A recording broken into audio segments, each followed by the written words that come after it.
Nous nous retrouvons donc ce matin pour une audition commune consacrée aux modalités de sortie des aides aux entreprises. Une nouvelle étape est franchie aujourd'hui dans la levée progressive des mesures de restriction avec la réouverture de nombreux lieux publics et le report de l'heure de couvre-feu notamment. La semaine dernière, le ministre de l'Économie, des Finances et de la Relance, M. Bruno Le Maire, a indiqué devant notre commission que le projet de loi de finances rectificative est un texte de sortie de crise et de transition afin de revenir à la normale, ajoutant qu'il fallait sortir du quoi qu'il en coûte de manière progressive et adaptée, selon ses mots. D'un point de vue économique, nous abordons une phase difficile, alors pas plus difficile que celle que nous avons connue il y a un an, mais difficile. La reprise révélant paradoxalement les fragilités des entreprises. Du coup, la question est double. Il s'agit d'une part de préciser le calendrier et les modalités de la sortie des aides de soutien, autant qu'on puisse le faire, et d'autre part d'envisager les éventuels relais qui pourraient être requis pour certaines entreprises particulièrement fragilisées. Le projet de loi de finances rectificative présenté la semaine dernière n'apporte qu'une réponse très partielle, c'est normal, sur la façon dont le gouvernement entend opérer la transition entre un soutien large en trésorerie et un accompagnement complémentaire et ciblé en solvabilité. Le 1er juin dernier, quelques jours, le gouvernement a présenté un plan d'action beaucoup plus large sur l'accompagnement des entreprises en sortie de crise, et c'est ce sujet-là qui nous intéresse le plus, et de manière, je vous l'indique, la plus précise possible, c'est-à-dire rentrer un peu dans les détails sur la façon de faire, comment on appréhende cette phase qui est particulièrement complexe. C'est pourquoi, pour faire le point sur ces questions, nous avons le plaisir d'accueillir ce matin 4 intervenants que je remercie d'avoir accepté notre invitation. Monsieur Jérôme Fournel, donc directeur général des finances publiques. Monsieur Éric Lacourège, directeur général des services à l'économie et du réseau de la Banque de France. Monsieur Christophe Beau, directeur général du Mouvement des entreprises de France, on dit plutôt du MEDEF. Monsieur William Naoun, président du Centre d'information sur la prévention des difficultés des entreprises au plan national. Je rappelle que cette audition est retransmise en direct sur le site internet du Sénat et qu'elle est suivie également par certains de nos collègues par visioconférence, car vous voyez qu'ici, on a un nombre de places relativement limité. Sans plus tarder, je vais céder donc la parole à M. Jérôme Fournel pour un propos liminaire. On lui donnera quelques minutes peut-être de plus qu'aux autres, dans la mesure où, s'il doit nous parler du plan, j'ai peur que la synthèse, vous savez la faire, mais tout de même.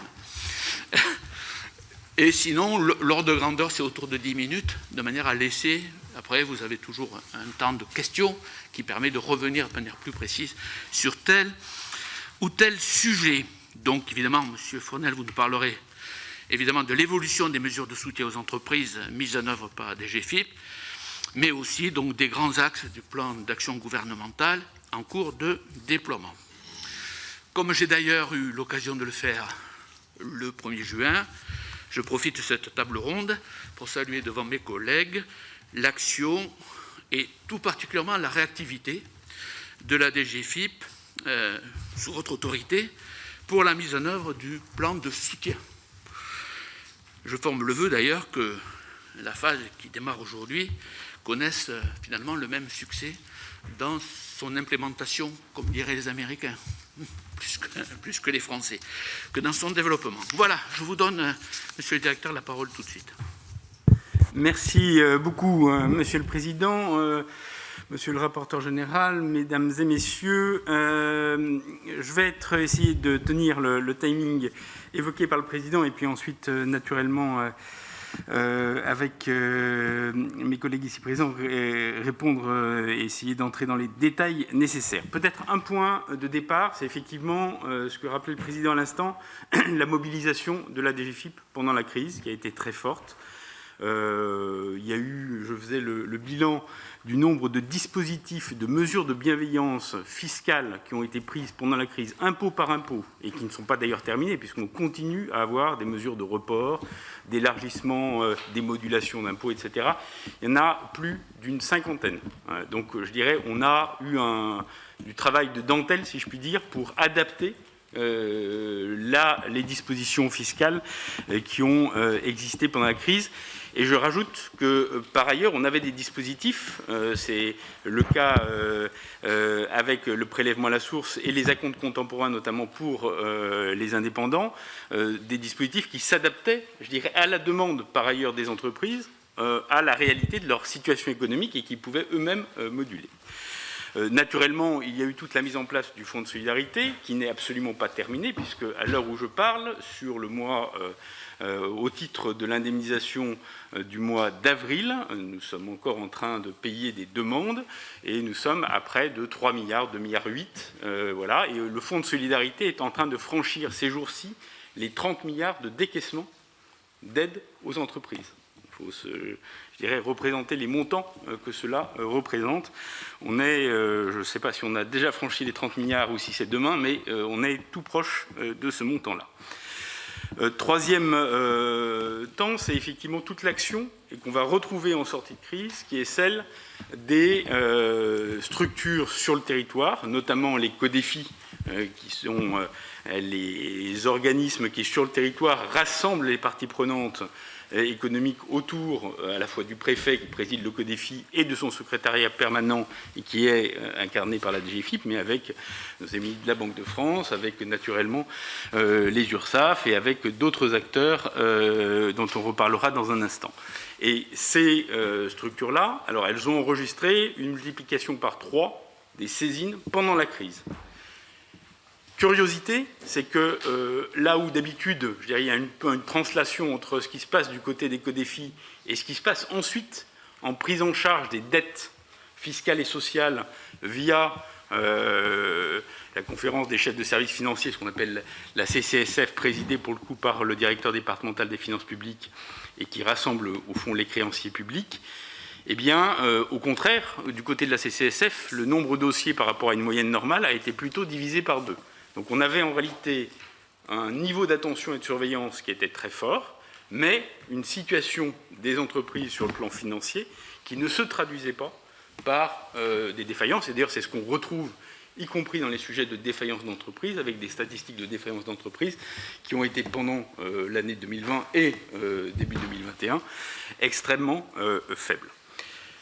La sortie de crise, elle se présente comment ? Elle se présente de 2 manières. D'une part, je l'ai dit, on est encore loin d'avoir totalement épuisé nos munitions de crise.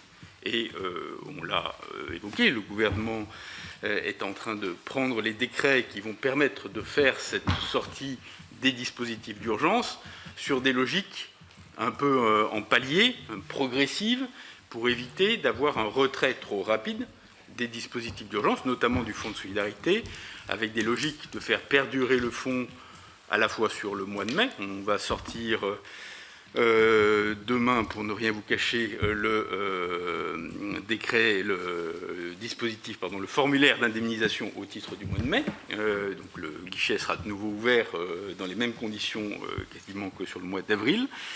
Et parallèlement, on va avoir sur les mois de juin, juillet, août, et donc payable encore en juillet, août, septembre, eh bien, des dispositifs qui vont progressivement diminuer, qui vont préserver des dispositifs spécifiques pour les secteurs qui restent fermés, mais qui, pour tous ceux qui réouvrent, et on voit mon retard dont je m'excuse était dû au bouchon, ce qui est un bon signe d'une certaine manière sur l'activité économique du pays, eh bien, on va avoir quelque chose qui va être progressif. Ça, naturellement, c'est les dispositifs d'urgence qui vont progressivement se rétracter.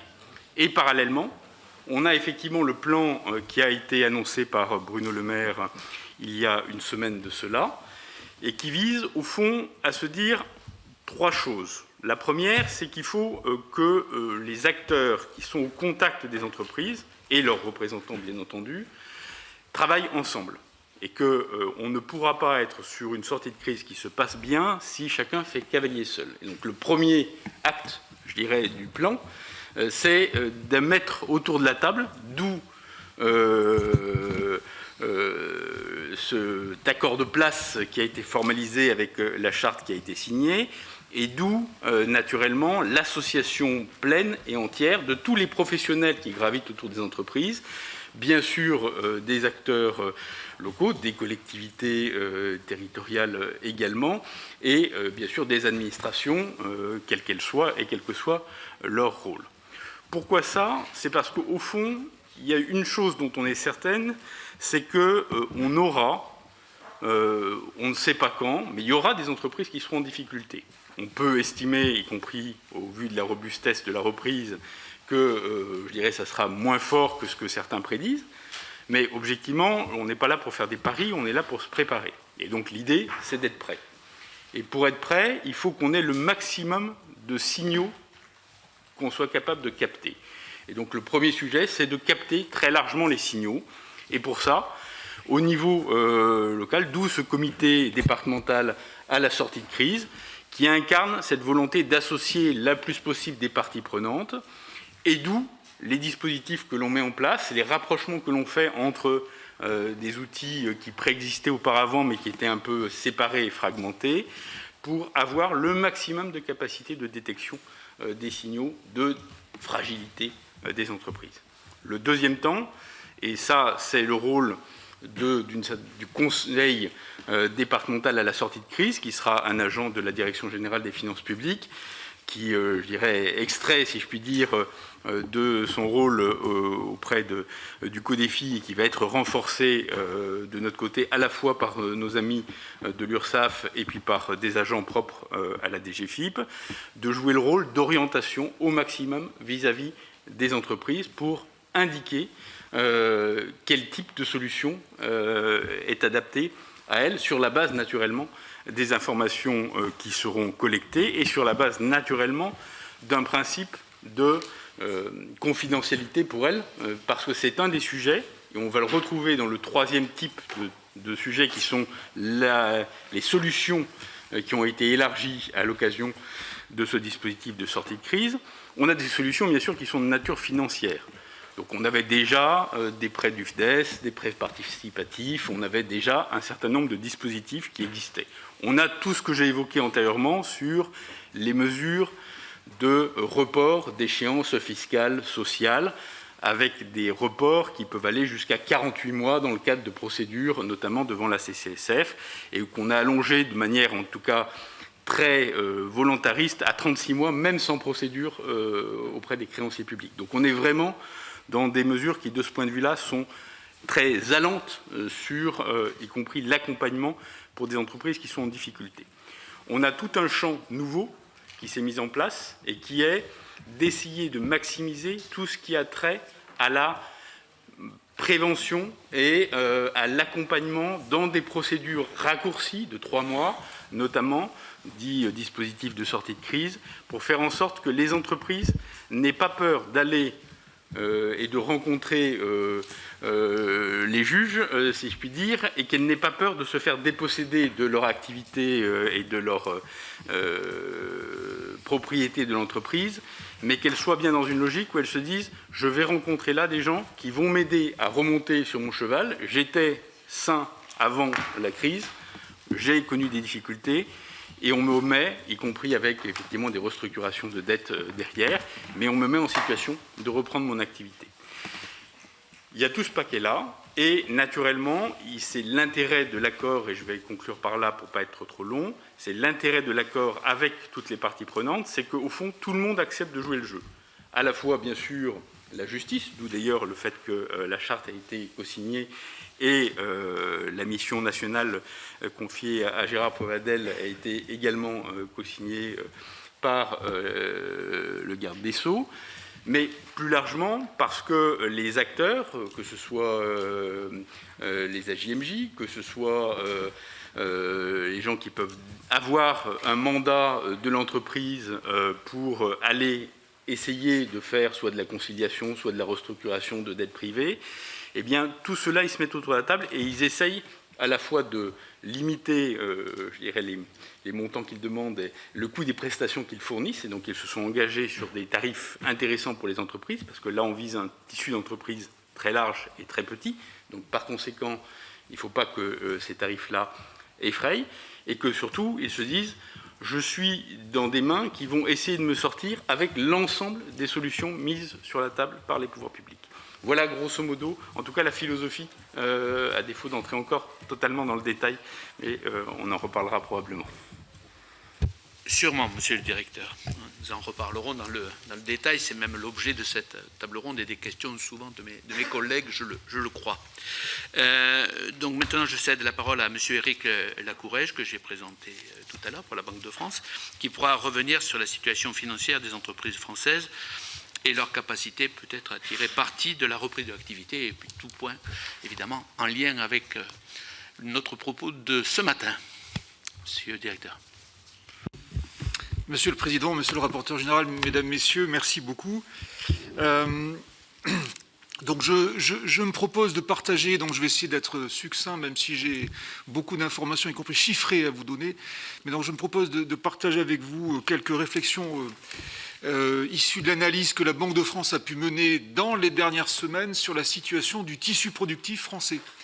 Et on a plutôt pas mal avancé sur cette analyse, donc ce sont des informations qu'on va d'ailleurs étayer dans les prochains mois, mais qui sont déjà relativement concrètes. Alors pour ce faire, je me propose de revenir d'abord sur les premières données tirées de l'analyse des bilans des entreprises sur 2020, et donc des tendances qui se dégagent sur cette base sur la balance des risques pour les entreprises françaises. Alors, on a une situation qui est pour l'instant relativement sauvegardée, si on peut dire, puisque à ce stade, la résilience des entreprises françaises est plutôt meilleure qu'on aurait pu le croire, grâce aux mesures de soutien public dont Jérôme Fournel vient de parler. Et c'est évident que le dispositif d'assistance massive qui a été mis en place dans notre pays et qui d'ailleurs fait partie des records en termes de volume et de prisme parmi les pays développés, ce dispositif a permis d'amortir considérablement le choc de cette crise Covid.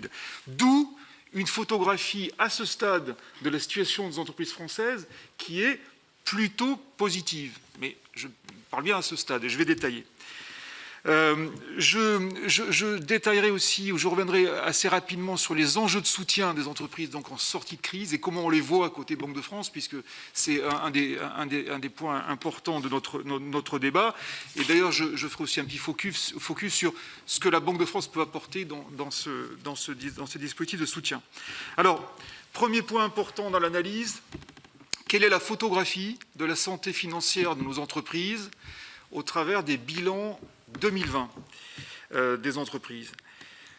Alors, vous le savez certainement, la Banque de France gère une base de données qui s'appelle FIBEN, le fichier bancaire des entreprises, qui suit la qualité du financement des entreprises françaises, dans le cadre d'ailleurs de ses missions fondamentales de Banque centrale, puisque cette base FIBEN nous sert à la fois pour étayer certaines missions de politique monétaire, nous sert aussi pour calculer les ratios prudentiels pour les établissements de crédit, et puis nous sert avant tout pour conseiller les établissements de crédit dans le financement des entreprises françaises.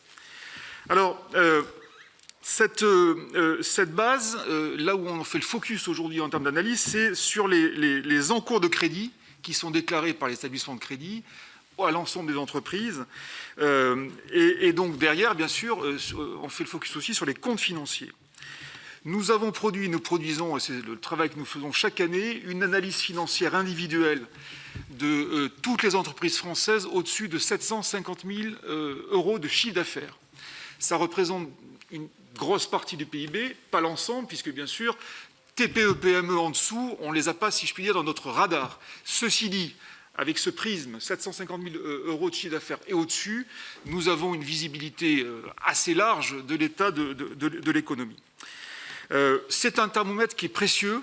Je vais vous en donner donc quelques éléments, parce que nous avons une capacité d'établir la projection de santé financière des entreprises, non seulement de manière instantanée sur la base du bilan et du compte de résultats qu'on analyse, mais aussi sur la base d'une analyse qualitative, en projetant sur les capacités d'honorer les engagements de chaque entreprise de 1 à 3 ans.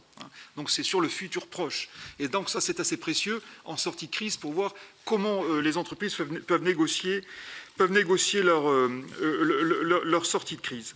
Alors, sur 2020, la photographie, elle est partielle pour l'instant puisqu'on a récolté à ce stade, notamment grâce à notre collaboration avec la Direction générale des finances publiques, on a récolté 123 000 bilans à fin avril et à fin mai, on a récolté un peu plus de 200 000 bilans, 205 000. L'analyse que je vais partager avec vous, elle porte sur la phase janvier à avril. À fin avril, on est en train d'actualiser avec les bilans récoltés au mois de mai. En tout cas, à fin avril, donc sur 123 000 bilans, je voudrais partager avec vous 4 tendances préliminaires qui me semblent vraiment importantes. La première, si je peux me permettre, j'enfonce une porte ouverte, mais la crise financière a fortement impacté la structure. La crise sanitaire a fortement impacté la structure financière des entreprises françaises. Alors, on a remarqué que cette crise, paradoxalement, s'est peu traduite sur la grande majorité des bilans qu'on vient d'étudier au niveau de l'activité, parce que la baisse du chiffre d'affaires, telle qu'elle est enregistrée sur les bilans 2020, donc ceux qui retracent l'entièreté de la crise Covid de 2020, la baisse du chiffre d'affaires est contenue à hauteur de moins 7%. Avec aussi une résilience de la rentabilité dans les bilans qu'on a analysés pour l'instant. Et avec une hausse globale moyenne du résultat net de plus 4%. Tout ça est dû, et on vient d'en parler, à l'importance des dispositifs de soutien public, financiers, de toutes sortes, qui ont permis donc de protéger, en tout cas sur l'échantillon qu'on a analysé. Encore une fois, il va falloir attendre le reste de l'année quand on aura récupéré l'ensemble des bilans. Mais donc ça c'est un point qui est remarquable. Donc l'effet d'amortisseur se traduit très directement au niveau des comptes en termes de chiffre d'affaires, de rentabilité. Néanmoins, et ça c'est le point extrêmement important dans cette première tendance, c'est que le point de grande vigilance, c'est que bien entendu, nos entreprises voient une augmentation très très significative de leur endettement. Et de leur endettement brut notamment, je vais y revenir. C'est lié au succès, si je puis dire, du prêt garanti par l'État, qui s'élève, comme vous le savez, à ce jour à 139 milliards d'euros d'encours débloqués pour les entreprises, 139 milliards, ce qui fait d'ailleurs de la France l'un des pays de l'OCDE en première ligne en termes de volume de prêts garantis. 670 000 entreprises en ont bénéficié, donc c'est considérable. Donc là, on a tout le prisme de l'économie française. Et principalement, d'ailleurs, les TPE, les PME, tant en nombre, c'est 95% des prêts ont été attribués aux TPE, PME, qu'en encours, c'est à peu près 75%.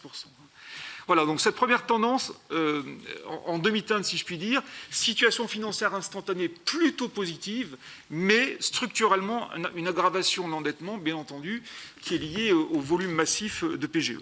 Deuxième tendance, c'est que la déformation des bilans des entreprises est asymétrique.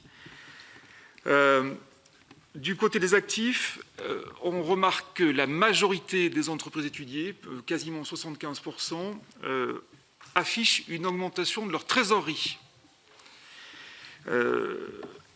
En particulier, les entreprises qui ont eu recours au PGE. Et donc, du côté des passifs, par contre, et ça va bien sûr de pair, les dettes financières de moyen et long terme ont fortement augmenté. Alors, il faut avoir en tête aussi que cette évolution-là va être largement dépendante de la stratégie de remboursement des PGE. Et on sait que à fin mars 2021, moins de 5% des encours de PGE ont été remboursés. Et d'ailleurs, on sait aussi, quand on interroge les entreprises sur tous les territoires qui ont souscrit des PGE, que la très grande majorité d'entre elles annoncent que ces PGE vont être convertis en dette amortissable moyen terme, c'est-à-dire les entrepreneurs vont profiter du dispositif d'étalement, bien sûr, du remboursement, tel qu'il a été prévu par les textes.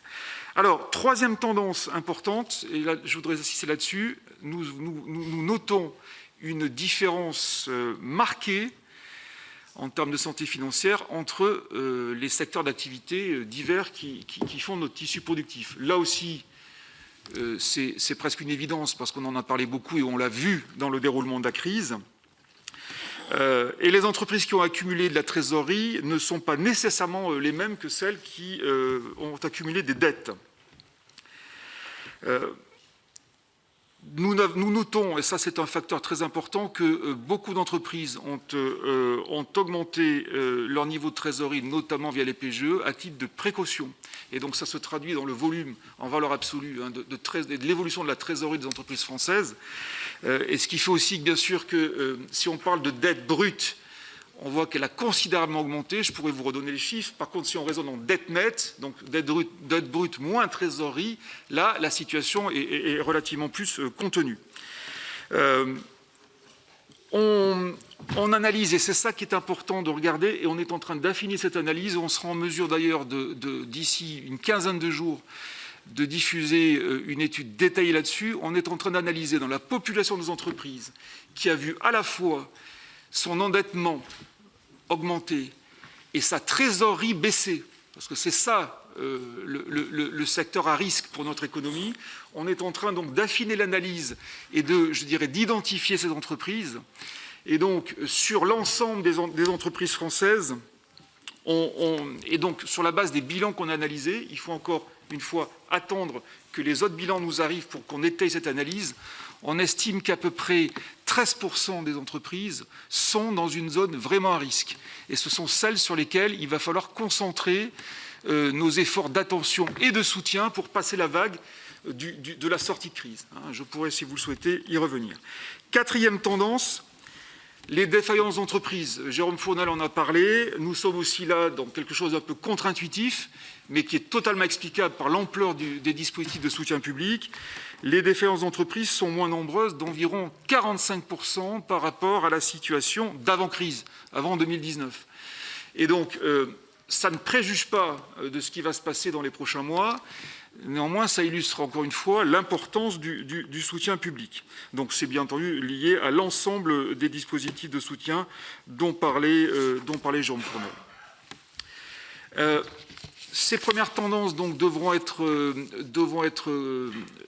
confirmées. À partir de mai, avec les données de mai, nous allons pouvoir avoir un recul à la Banque de France sur à peu près 200 000 bilans d'entreprises qui nous auront remis leur bilan, qu'on aura analysé, et donc on va étayer ces chiffres-là.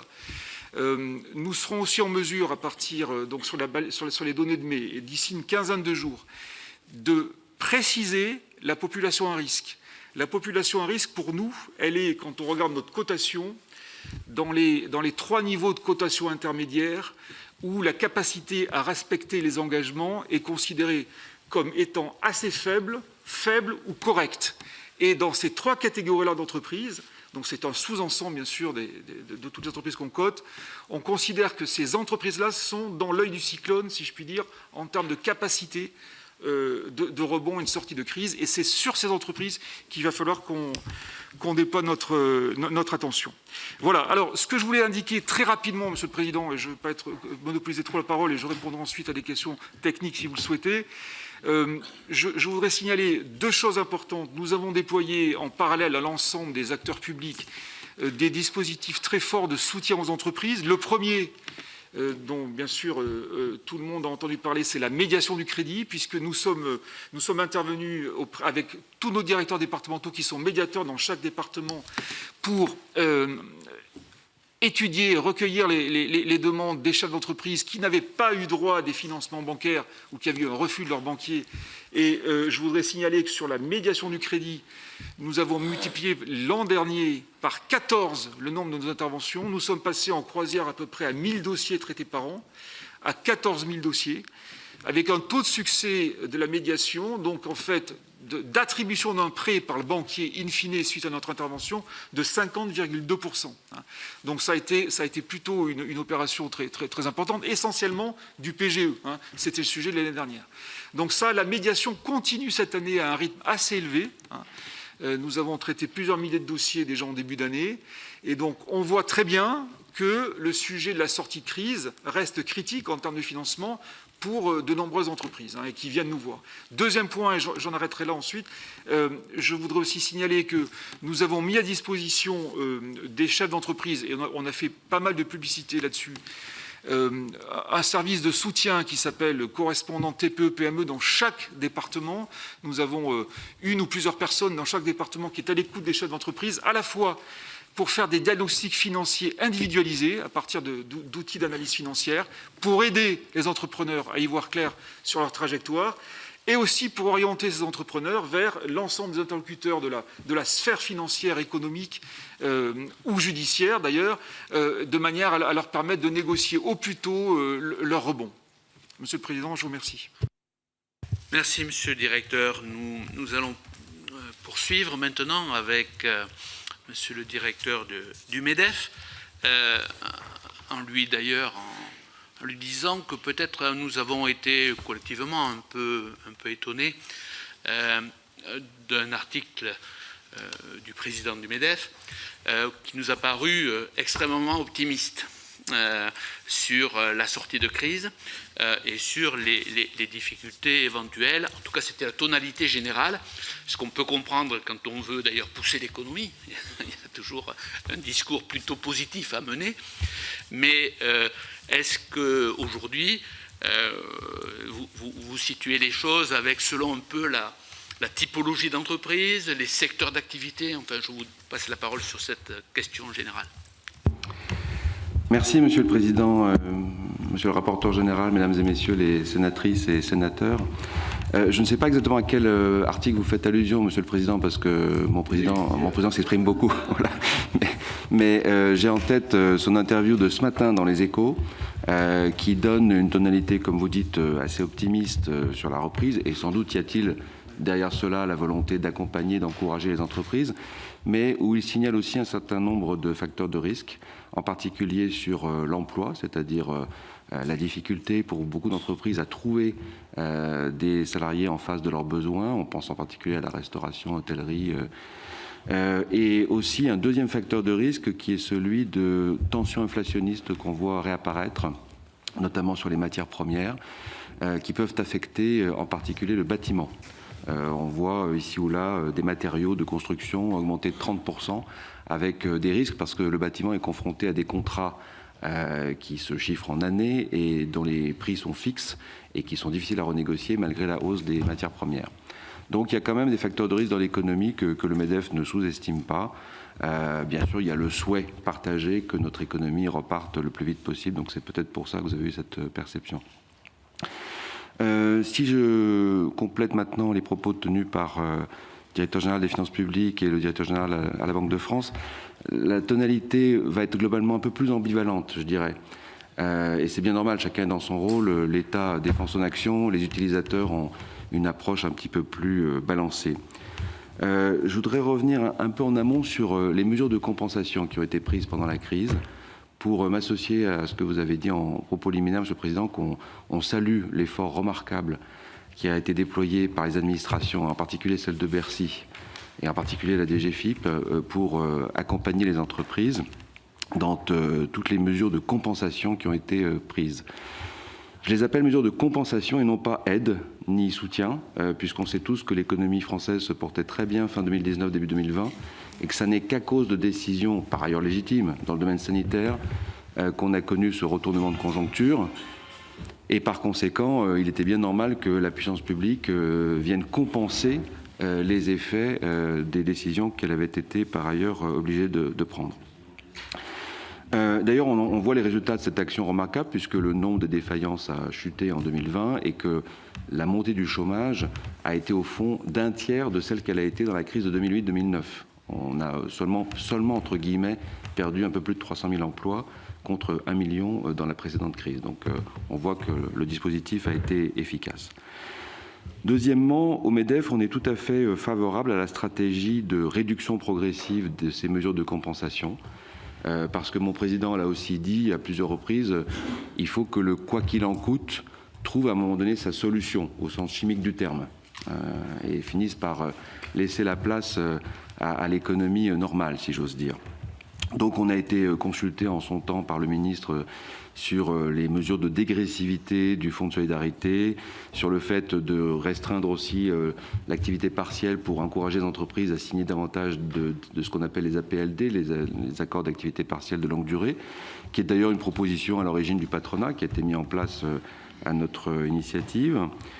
Et tout ceci est normal, nous le soutenons, même si effectivement il faut encore soutenir des entreprises très sectoriellement qui sont touchées, mais il est normal d'avoir à la fois de la dégressivité et de la sélectivité dans l'accompagnement qui va suivre.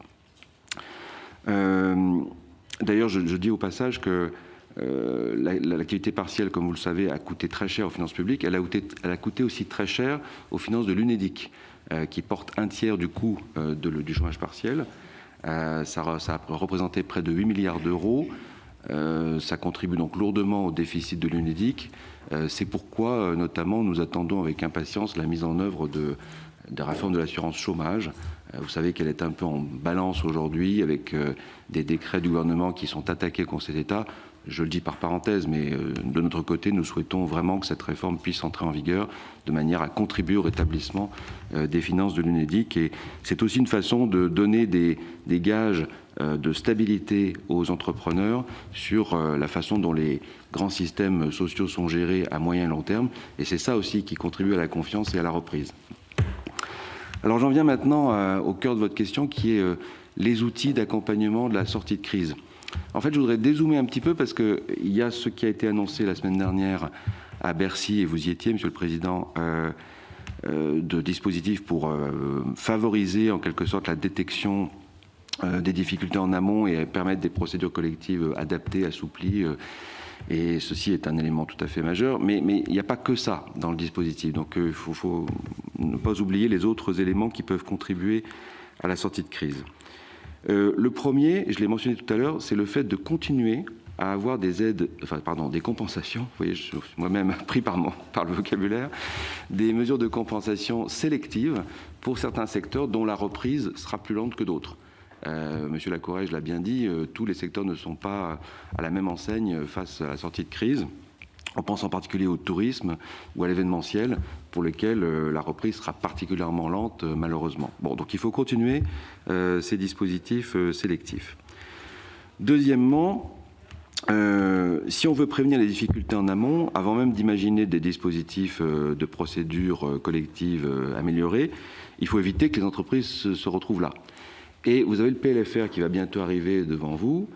Il contient un certain nombre de mesures auxquelles nous tenons beaucoup et qui peuvent contribuer, à leur échelle, à prévenir la survenance de difficultés. Je pense en particulier au carry-back déplafonné. Alors ça paraît un peu technique comme mesure, mais c'est très important pour permettre à des entreprises qui ont subi des pertes majeures en 2020 et qui risquent d'en subir encore en 2021, de pouvoir amortir ces pertes grâce à des bénéfices qu'elles ont engrangés auparavant. Et nous avons en tête une trentaine d'entreprises de taille significative qui peuvent bénéficier de ce régime si vous l'adoptez et qui pourraient ainsi éviter des difficultés plus graves. Il y a aussi dans ce PLFR le fonds de transition imaginé par Bercy avec sa dotation de 3 milliards d'euros qui nous paraît là aussi un instrument intéressant pour accompagner en fonds propres ou en quasi-fonds propres des entreprises avant même qu'elles n'aient à se présenter devant le juge du tribunal de commerce. Il y a aussi, alors ça peut paraître plus anecdotique, mais je le mets plus dans l'ordre symbolique, dans ce PLFR, la mesure dite prime Macron, enfin les conditions dans lesquelles les entreprises sont invitées à verser cette prime défiscalisée. Nous avons proposé à vos collègues de l'Assemblée nationale un amendement sur le fait d'assouplir ce dispositif, c'est-à-dire tenir compte du degré d'exposition différent des salariés au Covid et tenir compte aussi des autres primes qu'ils auraient pu toucher à ce titre. Bon, je ne veux pas dire que la prime PEPA aura un effet sur la santé financière des entreprises, c'est pas ce que je suis en train de dire, mais à force de donner des injonctions aux chefs d'entreprise sur la façon dont ils doivent rémunérer leurs salariés, on contribue à un climat qui n'est pas propice au fait d'avoir confiance en l'avenir et de gérer sa boutique, si vous me passez l'expression, tel qu'on l'entend pour l'avenir. Donc voilà, le PLFR est à notre avis un deuxième élément extrêmement important dans la stratégie de sortie de crise que en tant que sénateur, vous pouvez prendre en compte puisqu'il va venir devant vous pour être voté. Le troisième outil, c'est donc effectivement ce plan qui a été annoncé la semaine dernière.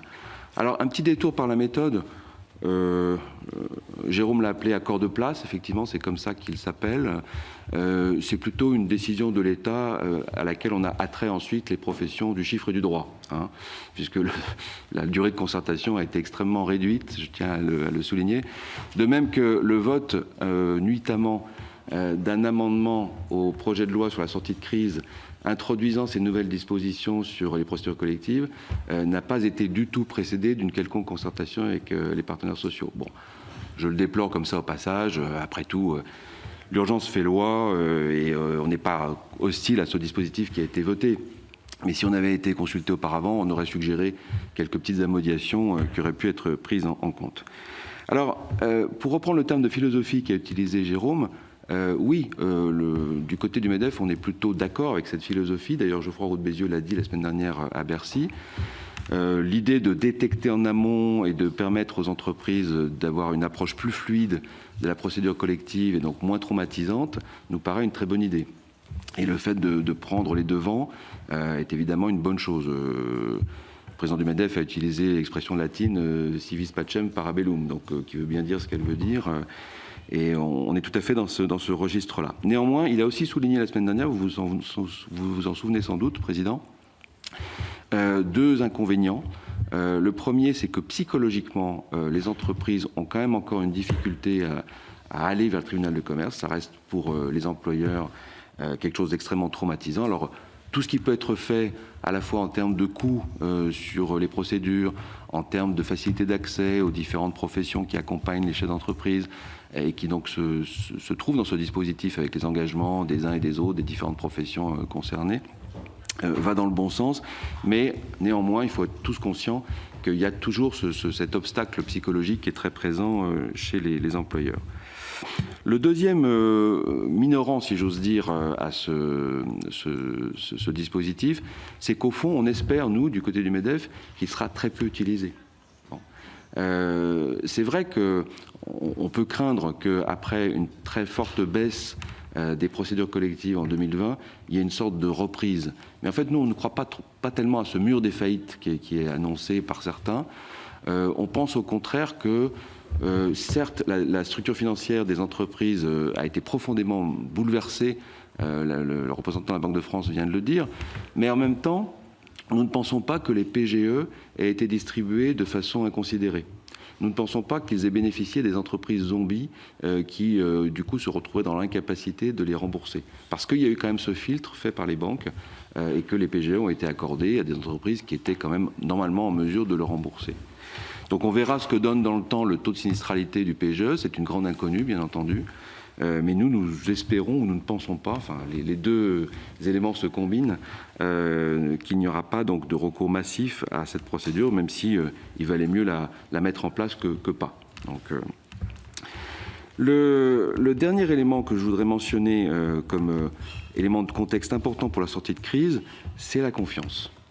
Et ça, je dirais qu'il y a deux choses que je voudrais dire qui peuvent contribuer à la confiance des chefs d'entreprise et au fait qu'ils s'engagent résolument dans le retour de la croissance et dans une activité, je dirais, sans frein.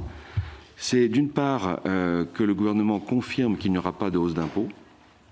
Nous savons qu'un des enjeux de la reprise, c'est la désépargne des Français après qu'ils aient constitué une épargne massive pendant la crise. L'OCDE a calculé que si seulement 20%, l'OFCE a calculé que si seulement 20% de la surépargne, les fameux 150 milliards d'euros mis de côté par nos concitoyens, étaient réinjectés dans la consommation, on pourrait gagner 1 à 1,5 point de croissance en 2021 ou 2022. Bon. Or, pour que nos concitoyens décident de désépargner ce qu'ils ont mis de côté dans leur bas de laine, il faut qu'il n'y ait pas d'épargne de précaution en prévision d'un futur impôt. Bon. Donc le fait de maintenir une stratégie fiscale visible, claire, qu'il n'y aura pas de hausse d'impôts, ça nous paraît essentiel pour que cette sortie de crise se passe convenablement. L'autre élément, qui a été mentionné ce matin dans la même interview que je citais tout à l'heure par le président du MEDEF, c'est la question des retraites. Elle peut sembler ne rien avoir à faire dans un débat sur la sortie de crise, mais je pense que si nous voulons rassurer les Français en tant que consommateurs et les entrepreneurs en tant que donneurs d'ordre pour améliorer l'activité en sortie de crise, il ne faut pas qu'il y ait des épées de Damoclès sur des risques de nouveaux débats sociaux houleux. Et nous pensons, certes, qu'il faut une réforme des retraites, ça on le dit très clairement depuis longtemps, mais que ça doit être une réforme ample, suffisante et qui dispose de la pleine légitimité démocratique pour être faite au bon moment. Et donc, nous ne souhaitons pas qu'il y ait de perturbations entre maintenant et le printemps 2022 avec une nouvelle question de ce type dans le paysage. Monsieur le Président. Merci, Monsieur le Directeur. Le propos était clair. Et simplement, vous avez bien évoqué, c'était l'article sur le mur des faillites que j'évoquais et sur lequel il y a effectivement un débat. Alors, mur des faillites, une expression qui n'est pas très heureuse, mais en tout cas, la taille, la maille de ce qui est devant nous éventuellement. Et nous ne le souhaitons pas, évidemment. Bien, je vous propose de passer maintenant la parole à M. William Naoum, qui est donc président du Centre d'information sur la prévention des difficultés des entreprises. Et je vais donc lui demander de s'exprimer en 10 minutes s'il le veut bien. Le MEDEF a légèrement dépassé. Je ne vais pas vous demander de compenser, rassurez-vous. J'offre avec plaisir mes 2 minutes aux représentants du MEDEF. Donc quelques mots liminaires peut-être pour présenter les CIP qui sont évidemment moins connus que les institutions qui m'ont précédé. J'ai créé le premier CIP il y a 25 ans, je n'avais pas prévu la crise de la pandémie, mais enfin déjà à l'époque, les entrepreneurs avaient du mal à aller au tribunal de commerce. C'est ça fondamentalement la raison pour laquelle le CIP a été créé. Et je préside maintenant, depuis 8 ans, le CIP national qui regroupe, enfin qui chapeaute, on va dire, les 60 à 65 CIP territoriaux. J'ai aussi été avec René Ricol en septembre-octobre 2008 à la création des médiations nationales du crédit. J'étais à ses côtés pour cette création pendant 3-4 ans. D'ailleurs, je suis toujours en titre médiateur national délégué sur le papier, mais c'est vrai que je n'exerce plus. D'abord, un tout petit commentaire, si je peux me permettre, sur les interventions précédentes. Les mesures qui ont été prises par le gouvernement, tout le monde l'a dit, ont été remarquables. Non pas seulement en masse, les chiffres se comptent en milliards, en dizaines de milliards, mais aussi dans la dentelle qui a été construite par territoire, par catégorie, par les fonds propres, le PGE, la trésorerie, etc. Donc ça, c'est un commentaire général. Pour une fois qu'on rend hommage à l'action du gouvernement de façon peu ou prou unanime, il faut le souligner. Le deuxième point, sur les PGE, justement, il me semble, et peut-être reste déjà un travail en cours, il me semble qu'il serait pertinent de réfléchir à comment, ça a été dit, je crois, par Monsieur le Directeur de la Banque de France, comment faire que les entreprises qui conservent la trésorerie du PGE, qui n'en ont pas besoin, mais par sécurité en profitent, entre guillemets, qui ça leur coûte un peu de sous, comme une assurance, et ils n'en font rien. Donc, je me dis, est-ce que la DGFiP ou l'autorité publique ne pourrait pas réfléchir, le MEDEF d'ailleurs, pourrait aussi, comment faire que ces entreprises investissent à l'intérieur de l'entreprise pour acheter du matériel, renouveler, moderniser, etc., le numérique, je ne sais quoi, et éventuellement racheter d'autres entreprises ou investir. Voilà, ça, j'ai une petite parenthèse comme ça en passant. Ça me paraîtrait intéressant parce que ce serait quand même dommage que dans 4-5 ans, on se dise, bon, il y a plein de sous, ça y est, c'est remboursé. Donc on est content, c'est remboursé, mais enfin, c'est de l'argent qui aura, entre guillemets, servi à rien, si ce n'est rassurer les gens, ce qui est déjà pas si mal. Alors maintenant, j'en viens, si vous permettez, au CIP. Les CIP, Centres d'information et de prévention, c'est en gros... Alors, ça regroupe toutes les professions concernées, toutes les institutions, pardon, qui sont concernées par l'accompagnement des entreprises. Donc, les experts comptables, les avocats, les AJMJ, les greffiers, enfin voilà, toutes ces professions sont membres du conseil d'administration du CIP national que j'ai l'honneur de diriger. Ça, c'est un premier point. Donc, on a par ce réseau à étoiles, évidemment, on diffuse l'information et on se concerte. Ça, c'est une première chose. Quel est le schéma, quel est le modèle du CIP? Un chef d'entreprise a une difficulté, n'importe laquelle. N'importe quel bobo, n'importe quelle crainte de maladie, n'importe quoi. On le reçoit, un expert comptable bénévole, un avocat bénévole, un ancien juge consulaire qui n'est pas en fonction, bénévole. Ces trois personnes sont totalement indépendantes, n'ont pas le droit, en particulier les experts comptables ou avocats, de garder le chef d'entreprise reçu comme client. Ce n'est pas une opération commerciale, ça doit être totalement désintéressé. Et j'ai vraiment jamais eu d'incident. Il y en a eu un il y a 2 ans, ça s'est résolu très vite. Et puis, le chef d'entreprise vient les mains dans les poches ou accompagné de son avocat ou de son expert comptable avec un bilan, sans bilan. Enfin, il vient tel qu'il est. Et là, grâce au dialogue, il est éclairé sur comment s'y prendre, etc. Et bien sûr, ça a été rappelé, y compris dans l'événement, enfin la charte du 1er juin à laquelle les CIP d'ailleurs sont signataires, il a des idées sur les issues possibles. Tribunal de commerce, avec le discours qu'on a, qui est le tribunal de commerce, c'est pas, je reprends votre expression, la faillite, c'est pas forcément toujours la liquidation, ça peut être un certain nombre de solutions, sauvegarde, mandat ad hoc, etc., qui permettent à l'entrepreneur de sauver ce qu'il peut sauver, y compris totalement son entreprise. Mais il y a aussi l'envoi, la suggestion d'aller à la médiation du crédit, etc. Nous travaillons, je le disais tout à l'heure, avec nous avons plus de 60 CIP sur le territoire qui reçoivent physiquement les gens. Ça reprend maintenant après le Covid. Nous le faisions au téléphone. Nous avons été extrêmement étonnés en début d'année. J'avoue que j'avais mobilisé mes 500 bénévoles et finalement, on s'est aperçu, ça a été dit, que le nombre de faillites et de difficultés était extrêmement faible et on ne sait pas, on va essayer d'éviter ce qu'on appelle le mur des faillites, c'est-à-dire une arrivée en masse de défaillants. Je pense que les dispositifs, la mobilisation du 1er juin qui incite toutes les parties prenantes, y compris très humblement la nôtre, mais y compris les grandes institutions qui sont concernées par l'entreprise, je crois que c'est une très bonne chose parce qu'on communique. Nous, on travaille avec le BDF, avec la CPME, avec l'UDP, on travaille avec la Confédération des commerces, les 350 000 commerçants sont représentés.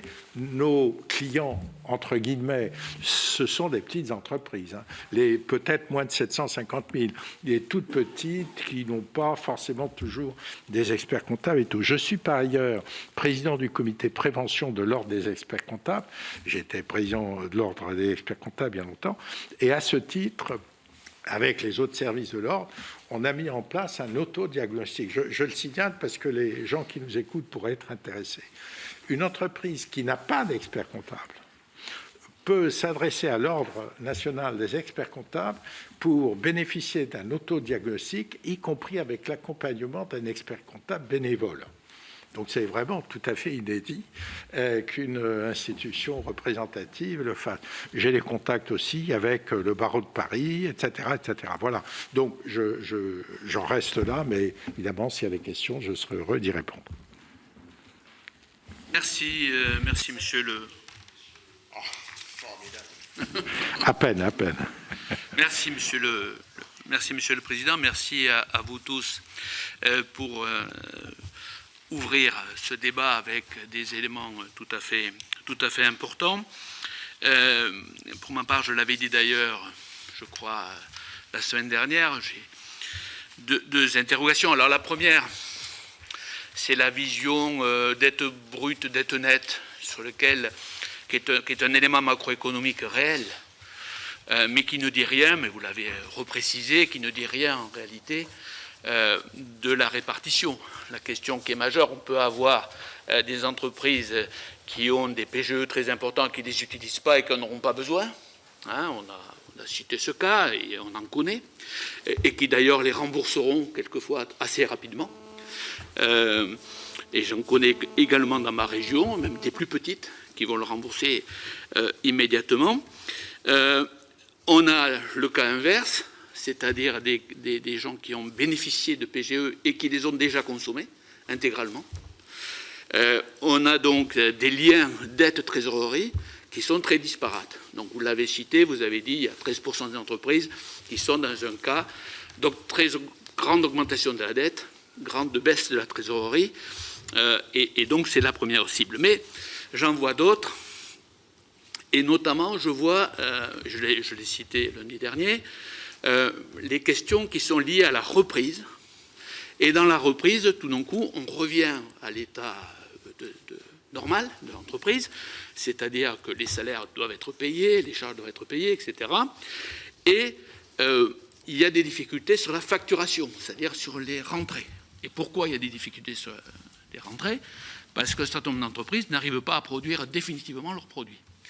Parce qu'on est dans un système où il y a des blocages sur la filière, et en particulier, on voit là d'ailleurs toute la difficulté sur la remise en route d'un coup d'une filière totale, et non pas dans le cadre, j'allais dire, d'une reprise des fournisseurs, des matières premières, etc., puis petit à petit de la production derrière.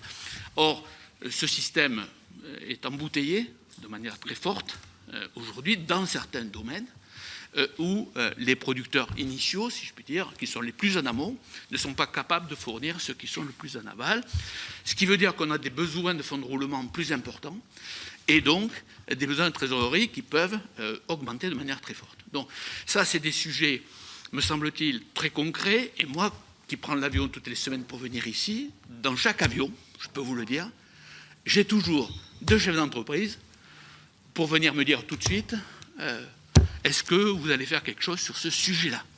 Voilà. Donc, voilà, on le ressent très fortement. Ça ne veut pas dire qu'en termes de chiffre d'affaires, en termes global et macro, ce soit très visible. Mais, en tout cas, c'est une difficulté, je voudrais la citer. Monsieur le rapporteur général. Merci, Monsieur le Président. Merci, messieurs, pour les exposés. Pour moi, qui ai la chance de pouvoir prendre le TGV, Monsieur le Président, dont je rappelle au passage, et Gérard Longuet le sait bien, non mais parce qu'aujourd'hui on nous explique que c'est plus vertueux, ce qui n'est pas faux, mais c'est aussi, s'agissant du TGV Est, le premier TGV en France qui avait été financé avec une participation des collectivités. Voilà, je ferme la page et je voulais faire une observation et trois questions. D'abord, m'inscrire dans les propos du président Claude Raynal sur l'état d'esprit qui anime notre Assemblée, le Sénat, sur le souhait de voir la France sortir, enfin, traiter la crise sanitaire dans les meilleures conditions et réussir au mieux la sortie de crise, parce que, et je veux donner un chiffre, un seul, mais qui doit être intégré à ceux que vous avez donnés, que j'ai repris d'ailleurs dans le rapport que j'ai présenté récemment sur la manière dont on pourrait sortir de la crise au regard des dispositifs PGE, c'est qu'en France, nos entreprises ont conservé 22% de la perte de revenus enregistrée à leur charge. C'est 0% en Allemagne et c'est en moyenne européenne 7%. C'est aussi pour avoir un constat objectif, lucide, partagé sur les conditions dans lesquelles l'entreprise, finalement, en France, se trouve aujourd'hui. Sur, d'ailleurs, globalement, le diagnostic, j'ai eu l'occasion de le dire la semaine dernière au plus haut ministre, plutôt, il y en avait deux, Bruno Le Maire et Éric Dupond-Moretti, sur, globalement, le diagnostic et un certain nombre de mesures, on se retrouve, et notamment sur la sortie de crise, au travers du triptyque identifié, orienté, traité. Alors, pour l'identification, le gouvernement choisit, entre autres choses, de s'appuyer sur le dispositif dit signaux faibles, à propos duquel, lors des auditions que j'avais conduites, la Banque de France s'était montrée plutôt réservée. Donc, qu'en est-il vraiment? Quel est éventuellement le point de vue des entreprises? Et peut-être de quelle manière, ça a été évoqué, hein, je vais revenir aussi, mobiliser les bons leviers suffisamment tôt pour réduire le maximum les difficultés et les risques. Deuxième sujet qui est en lien, le gouvernement propose de s'appuyer sur des codéfis élargis, ce que j'avais appelé les comités, finalement, avec plusieurs acteurs de sortie de crise, donc ce que j'avais appelé les COFISOC. Moi, j'ai besoin quand même de savoir, de connaître deux choses. Un, l'association et le fonctionnement. L'association, ce qu'on avait proposé, ce qui se dit, ce qui a été dit également ce matin, parce que Codéfi, c'était uniquement l'État, entre guillemets, et ces opérateurs qui parlaient et qui décidaient à l'endroit des entreprises. Aujourd'hui, ce qui est souhaité, c'est que l'ensemble des acteurs, qu'ils soient du monde de la banque, effectivement les professions du droit et du chiffre, peut-être des acteurs publics, soient autour de la table, parce qu'il y a des enjeux économiques et de développement, mais il y a aussi des enjeux d'emploi dans les territoires. Et tout doit être entendu, puisqu'il peut y avoir des dispositifs d'accompagnement qui, en raison de circonstances dans le territoire, amènent ou amèneront peut-être des collectivités à devoir prendre des dispositifs d'accompagnement. Ce qui veut dire qu'il ne faut pas non plus que ce soit dans l'organisme de décision une enceinte dans laquelle il y aurait 30 ou 40 personnes qui décideraient. On voit bien que ça ne peut pas être fonctionnel. Il faut à la fois que les acteurs soient tous bien représentés et que la décision puisse être prise avec le plus d'objectivité, de professionnalisme et d'efficacité. Donc, quel est votre point de vue? Puis enfin, vous avez parlé, on a parlé d'un soutien qui doit devenir plus ciblé. Je partage évidemment. Et vous ne l'avez pas évoqué, mais enfin, vous l'avez évoqué ici pour le CARIBAC, que notre Assemblée, depuis l'été dernier, soutient, à qui le gouvernement avait à chaque fois opposé un refus assez ferme, au motif que c'est un dispositif qui serait coûteux. Je ne suis pas sûr qu'il soit aussi coûteux que cela. En tous les cas, je vois que le gouvernement a changé de pied, de fusil d'épaule et qu'il a revu sa copie. C'est bien, vous nous expliquez, monsieur le directeur général, que ça concernerait une trentaine d'entreprises. Vous pourrez peut-être nous en dire plus, mais on a également proposé une deuxième piste et que je ne vois pas pour l'instant reprise par le gouvernement, qui est la déduction fiscale pour le capital à risque, pour finalement neutraliser le biais en faveur de l'endettement et encourager le financement sur fonds propres. Donc, comment recevez-vous aujourd'hui, monsieur le directeur général, cette proposition? Pourquoi ce n'est pas dans les mesures retenues? Et, monsieur le directeur général, qu'en pensent les entreprises? Quel est le regard qu'elles portent sur ce dispositif? Merci. Merci, monsieur le rapporteur général. Je vais, en accord avec le rapporteur général, proposer à nos collègues tout de suite d'intervenir de manière à ce que nos invités puissent répondre à l'ensemble des questions. Je signale que M. Naoum sera le premier à répondre, parce que nous serons dans l'ordre inverse, si je puis dire, et nous finirons par M. Fournel, qui aura comme lourde tâche de vérifier qu'il y a eu des réponses à toutes les questions et celles qui n'ont pas trouvé encore de réponse, de bien vouloir y répondre. Merci, je vous prépare à cet exercice. Et je rappelle à mes collègues qu'ils veuillent bien s'inscrire le plus rapidement possible, de manière à ce qu'on gère bien le temps, en sachant que 2 minutes est toujours un maximum, vous le savez. Alors, Roger Carucci pour 2 minutes. Allez, Monsieur le Président, Monsieur le rapporteur général, messieurs, moi, je suis toujours admiratif devant la bonne humeur générale et le embrassons-nous Paul-Ville.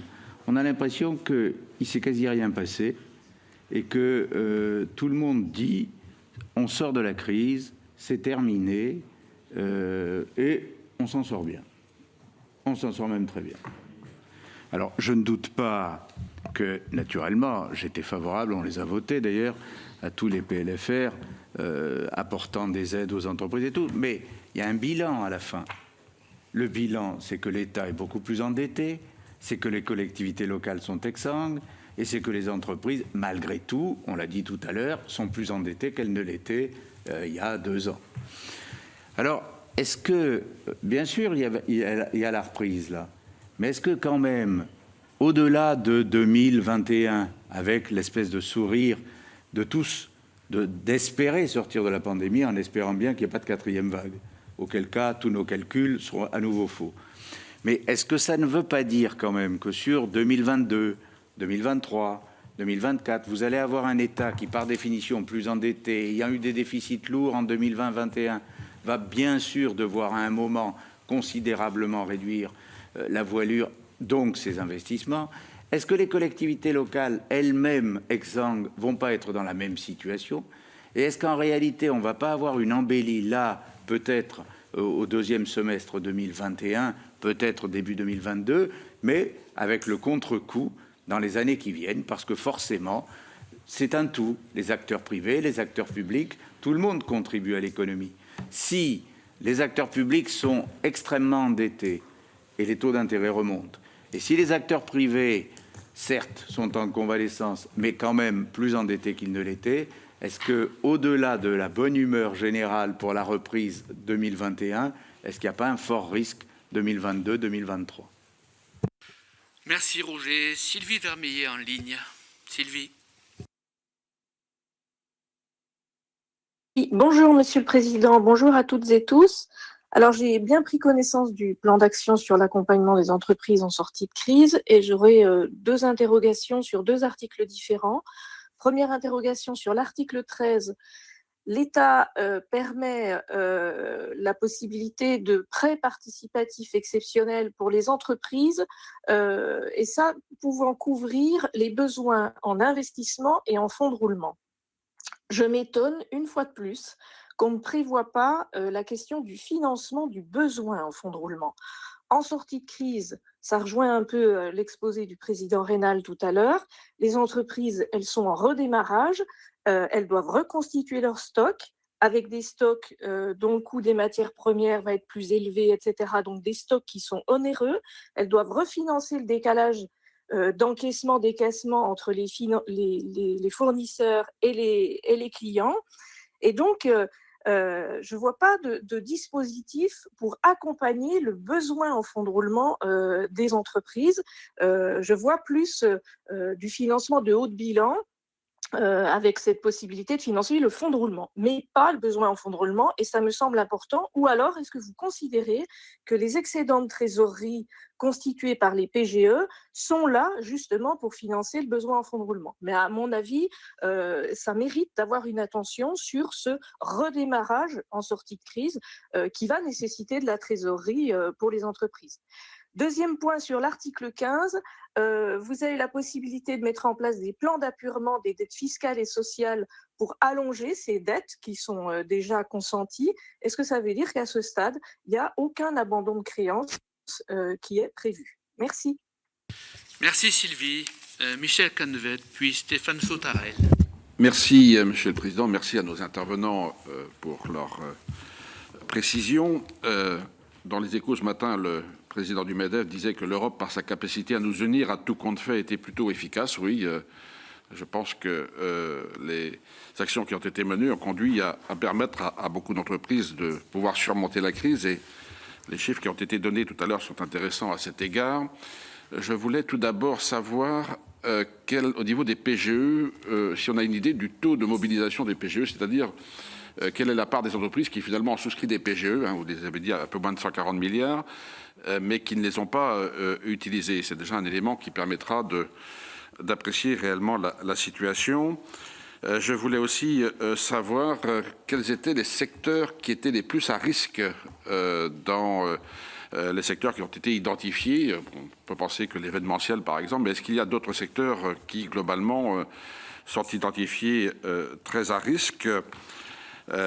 Ensuite, on s'aperçoit à l'examen des comptes de l'État que l'impôt sur les sociétés, les recettes d'impôt sur les sociétés sont en hausse par rapport à ce qui était prévu, plus 3 milliards, bon, certes moins 9 milliards par rapport à ce qu'on avait prévu au projet de loi de finances initiale, mais c'est quand même un peu mieux que ce qui était prévu. Et puis les recettes de TVA de la même façon, même si elles sont en baisse de 11 milliards par rapport aux prévisions initiales, elles sont finalement supérieures de 2 milliards à ce qui était prévu dans les PLFR. Est-ce que c'est un signe que l'on peut considérer comme étant positif sur une amélioration de la situation des entreprises en 2020, malgré la crise que l'on a connue? Puis, dernière question, c'est la question des risques liés à la situation financière. Est-ce que vous pensez que un certain nombre d'entreprises sont fragilisées au point de peut-être de risquer d'être rachetées par des entreprises extérieures? Et est-ce que cette crise n'est finalement pas un moyen de pouvoir aussi engager des actions de relocalisation d'activités? Est-ce que vous avez bon espoir que ceci puisse permettre, devant notamment les difficultés d'approvisionner notre pays, de relocaliser donc des activités et donc des emplois dans notre pays? Merci Michel. Stéphane Sautarel, puis Bernard Delcros. Merci Monsieur le Président, merci à notre rapporteur général et aux différents intervenants. En fait, je vais me limiter à 3 questions sur les outils dont certains ont déjà été évoqués, notamment par le rapporteur général. Le premier, c'est effectivement vous interroger plus avant sur le carry-back.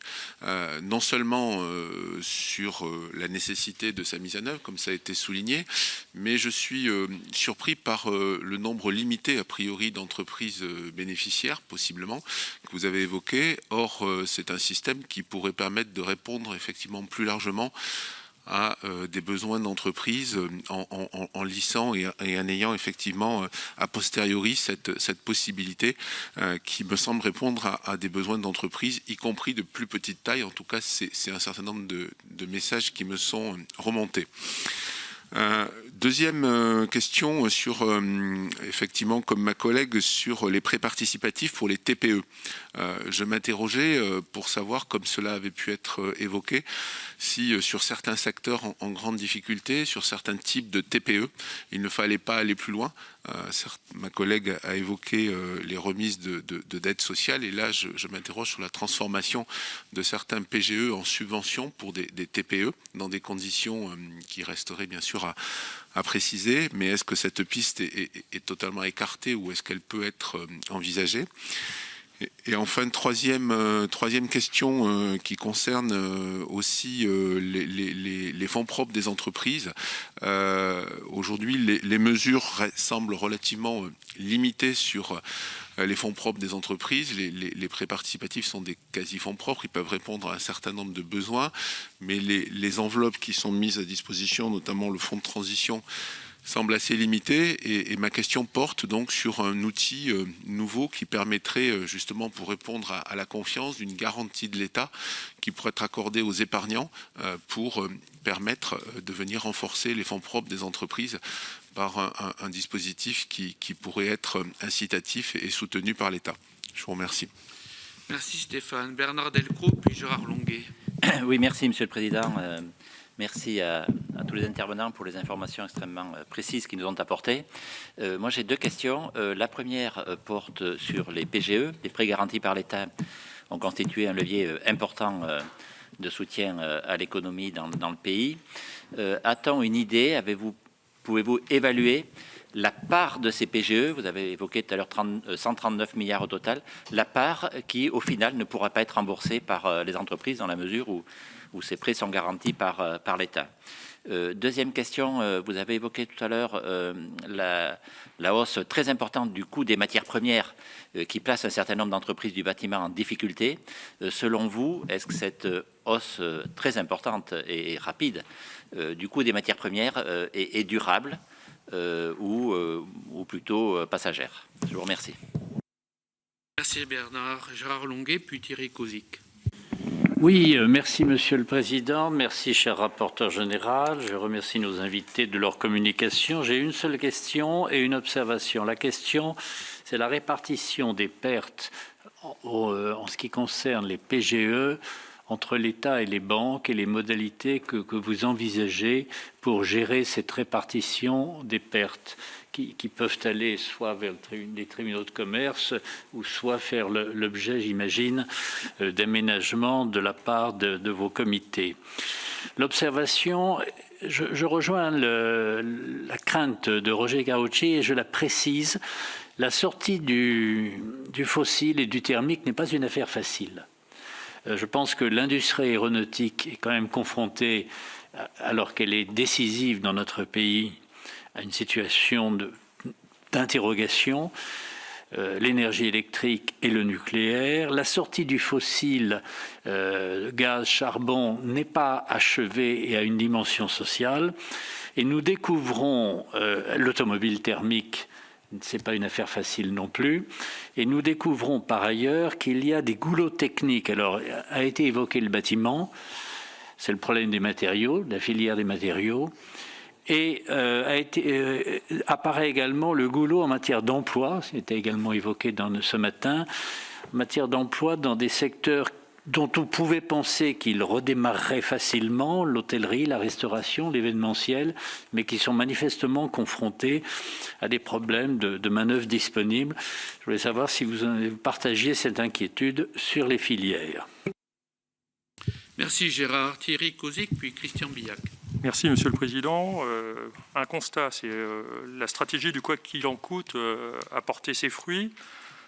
Globalement, l'économie française a quand même enregistré de récession record qui n'est jamais observée depuis la Seconde Guerre mondiale. Mais dans le même temps, le nombre de faillites bat également des records, mais à la baisse.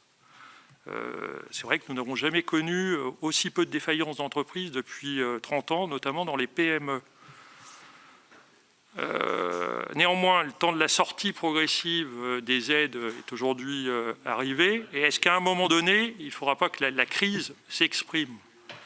Les mesures de soutien qui ont fourni de la liquidité aux entreprises sous forme de prêts, notamment le PGE ou de report de charges sociales et fiscales, ne font que renvoyer la difficulté à plus tard. Et c'est vrai que ces aides ont artificiellement maintenu un certain nombre d'entreprises en vie. L'endettement brut des entreprises non financières, aujourd'hui, a augmenté de 170 milliards entre février et septembre, ce qui, permettez-moi l'expression, constitue quand même une singularité française. Cet endettement, il cache aussi d'autres dettes, notamment du fait des reports des impôts et des cotisations. Donc, une question dans cette perspective, ne faut-il pas dès maintenant réfléchir à des critères opérationnels d'annulation sélective de dette, notamment pour éviter les effets d'aubaine? Et lorsque cela sera possible, est-ce qu'une approche au cas par cas pourrait être nécessaire pour mettre à contribution les banques, les entreprises et pas seulement l'argent public? Et dernière question pour terminer, dans cette configuration et pour employer une métaphore sanitaire, je crois qu'il est plutôt du goût du jour, quelles mesures concrètes vous semblent aujourd'hui judicieuses pour juguler l'hémorragie qui se profile lorsque les perfusions seront retirées? Je vous remercie. Merci Thierry. Christian Billac, puis Jean-Marie Mison. Merci Monsieur le Président. Mes chers collègues, messieurs, merci pour votre éclairage. Je vais pour ma part vous faire part d'un échange informel que j'ai eu la semaine dernière avec une poignée de chefs d'entreprise, de très petites entreprises. Alors, je vais vous faire des réflexions, mais des réflexions qui sont aussi des questions quelque part. Première réflexion, l'annulation des PGE, qui reste une espérance, une croyance, un fantasme, je ne sais pas, mais certains ont dit, mais finalement, c'est prêt, ils sont garantis par l'État, peut-être qu'on n'aura pas les rembourser. Voilà. Donc ça, je crois qu'il faut une clarification là-dessus, même si elle a déjà eu lieu. Il demeure cette espérance ou ce faux espoir de ne pas avoir à rembourser ses prêts. Donc ça, je crois que c'est important. L'accompagnement a été salué quand même par la plupart des chefs d'entreprise qui étaient là.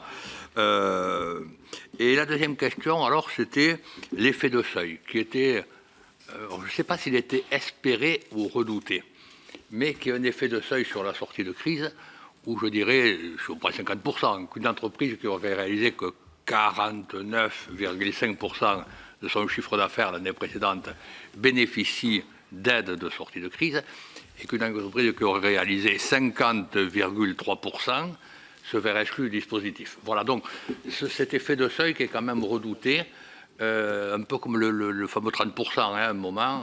Voilà, donc c'est les deux réflexions questions. Témoignage qui ne remplace pas la connaissance de M. Beau au niveau du MEDEF. Il s'agit d'une rencontre informelle avec un petit panel, mais je tenais à vous faire part de ces réflexions que j'ai recueillies. Merci Christian. Jean-Marie Mison pour terminer.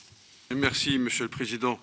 Merci aussi à nos intervenants pour la qualité de leurs interventions. Je partage la volonté du gouvernement de favoriser un atterrissage en douceur par palier de notre économie et d'accompagner celles des entreprises qui sont encore fortement touchées pour porter cet accompagnement plus loin.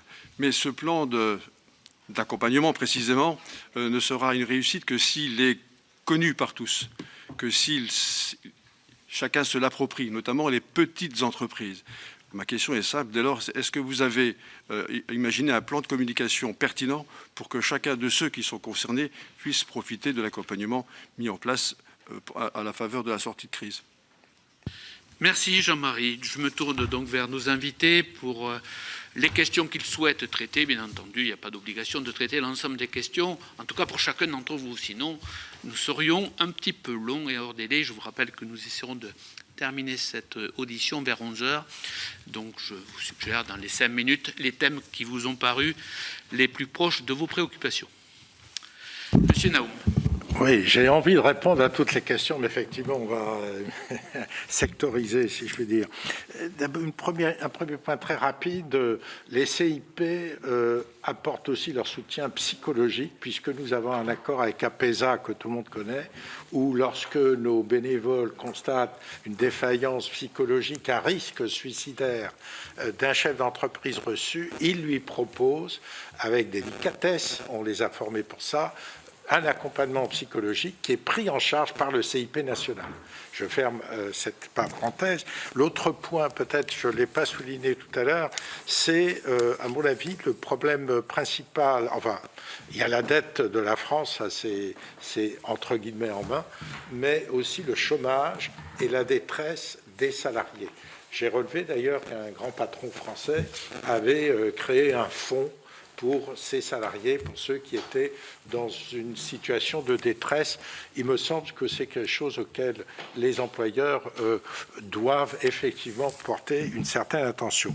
Je voudrais répondre peut-être, il y a beaucoup de sujets qui peuvent m'intéresser, sur le BFR, l'endettement. Le gouverneur de la Banque de France avait donné le 1er juin des statistiques sur la dette et la trésorerie, et l'écart était effectivement d'une dizaine de milliards, si je ne me trompe pas. Par contre, monsieur le sénateur Carucci, je voudrais faire une observation. Vous avez tout à fait raison de dire qu'il y a un petit vent d'optimisme par-ci, par-là. Je crois qu'il faut s'en féliciter et s'en réjouir. Moi, je me souviens très bien qu'en février-mars de l'année dernière, j'ai mobilisé comme si on allait à la guerre. Mes collègues, les 500 bénévoles, je leur ai dit, méfiez-vous, ça va être quelque chose. Est-ce que vous êtes sûr de pouvoir être là, etc. Et à mesure que le temps passait, la déclaration très forte du président de la République sur le quoi qu'il en coûte, hein, bon, vous en souvenez, les mesures prises au fur et à mesure, et le constat qu'il n'y avait pas de faillite, autant, enfin de liquidation, de difficultés, autant qu'on le craignait.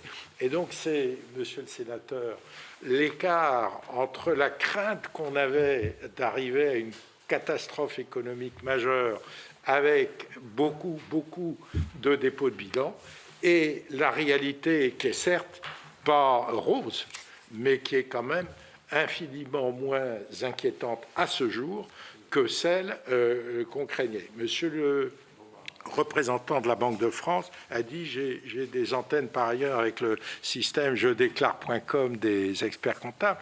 On constate que dans des secteurs, c'est très contre-intuitif, Par exemple, les restaurants, bien sûr, il y en a qui sont devant un mur de dette, qui sont en très mauvais état, mais globalement, ils sont macroéconomiquement infiniment moins les bilans.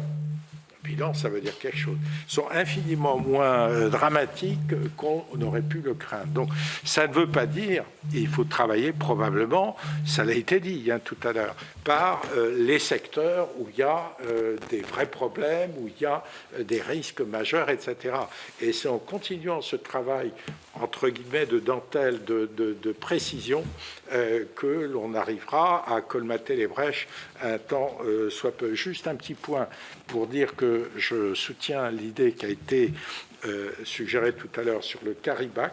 Et enfin, à titre tout à fait personnel, et j'en resterai là, un vœu, il y a 40 ans, quelques-uns d'entre vous peut-être peuvent avoir ce genre de souvenirs, je regardais quasi mensuellement les statistiques de la balance commerciale de la France et de l'Allemagne, et que ces deux pays qui m'intéressaient. Ils étaient franchement pas du tout au déshonneur de la France. Une fois c'était nous, une fois c'était eux, mais en fait, je n'ai pas le chiffre global annuel. Aujourd'hui, on sait qu'on va approcher les 160-200 milliards de différents. J'espère que cette crise permettra à la France de réindustrialiser. J'ai beaucoup travaillé dans des entreprises où il y avait des usines, et c'est avec beaucoup de douleur que j'ai ressenti la désindustrialisation de la France. L'Allemagne a réussi par la qualité à garder son industrie. Je pense qu'il y a un effort, avec tous les milliards qu'on a dépensés, un effort à faire. Et le deuxième point que je voudrais, c'est ce qui semble être dans le tunnel, les secteurs stratégiques, faire en sorte que la France soit indépendante. Avoir pendant 6 mois je m'exprime à titre personnel, si je peux me permettre, avoir à se demander si on va recevoir des masques de la Chine qu'on achète à 10 balles les 50 aujourd'hui, je trouve ça assez dramatique. Je ferme la parenthèse, je fais confiance à toutes les parties prenantes pour que nous allions dans ce sens, y compris à vous, messieurs, mesdames les sénateurs. Merci Monsieur le Président. Monsieur le directeur Bou, s'il vous plaît.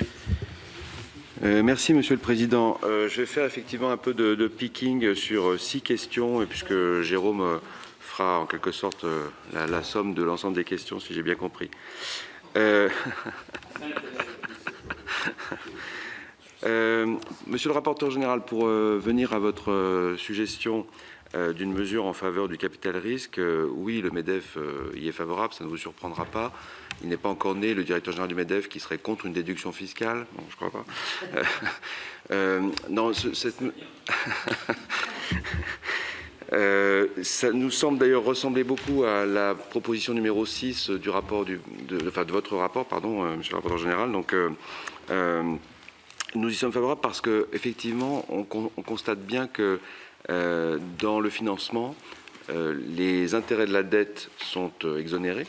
Et donc, de ce fait-là, ça favorise en quelque sorte indirectement les financements par endettement au détriment des fonds propres. Donc, toute mesure qui peut contribuer à rééquilibrer en faveur des fonds propres en exonérant des intérêts, même si ce n'est pas exactement leur dénomination technique, nous paraît aller dans le bon sens.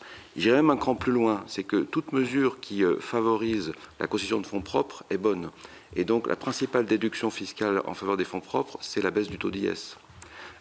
Et donc, nous souhaitons qu'effectivement, la trajectoire qui a été dessinée par le gouvernement, permettant d'arriver à 25%, donc qui est une moyenne, et en dépit des signaux contraires envoyés par les États-Unis avec le plan Biden, nous souhaitons que cette stratégie du gouvernement soit maintenue et rentre en action, si j'ose dire. Deuxième question, alors plus politique, le point soulevé par monsieur le sénateur Carucci. Je répondrai un petit peu comme William Naoum. On sait tous que dans l'économie, c'est du capital, c'est de la dette, mais c'est aussi des hommes et des femmes, salariés, employeurs, consommateurs, et que donc c'est aussi essentiellement de la psychologie. Donc oui, il y a peut-être un peu trop d'optimisme dans l'air, pour reprendre votre expression, mais cet optimisme est nécessaire pour aller de l'avant. Donc indépendamment des analyses politiques, moi j'invite tout le monde à essayer de se tourner vers le verre à moitié plein sans quoi, effectivement, nous aurons des prédictions autoréalisatrices sur les difficultés économiques qui sont devant nous. Si au contraire on accompagne le mouvement, c'est ce qui créera de la croissance, de l'emploi et donc des capacités à rembourser notre dette et à être en meilleure situation financière, que ce soit pour les pouvoirs publics ou pour les entreprises. Sur la question posée par votre collègue Madame Vermillet, je crois, sur le besoin en BFR, ça rejoint, Monsieur le Président, ce que vous avez évoqué tout à l'heure. On a oublié de mentionner, je crois, peut-être le fait que les PGE sont prolongés jusqu'au 31 décembre de cette année pour pouvoir être mis en place par les entreprises. Ça veut dire que les entreprises qui auraient aujourd'hui des difficultés de BFR peuvent toujours, jusqu'au 31 décembre de cette année, se tourner vers leur banquier pour mettre en place un PGE. Ça reste possible. Il ne faut pas oublier cette possibilité. Un autre de vos collègues a mentionné les difficultés entre les prêts participatifs et les TPE. Je confirme que nous, du côté du patronat, on pense que les prêts participatifs ne sont pas l'outil le plus adapté aux TPE. Alors, faut-il pour autant remplacer ces prêts participatifs par des exonérations plus massives de charges sociales ou d'impôts? Ça, je ne vais pas aller jusque-là. J'ai dit ce que je pensais tout à l'heure, ce que le MEDEF pensait du quoi qu'il en coûte. Donc, je n'irai pas jusqu'à cette proposition. Est-ce que les matières premières connaissent une hausse durable, Monsieur le Sénateur? Si je le savais, je serais trader dans une banque d'affaires.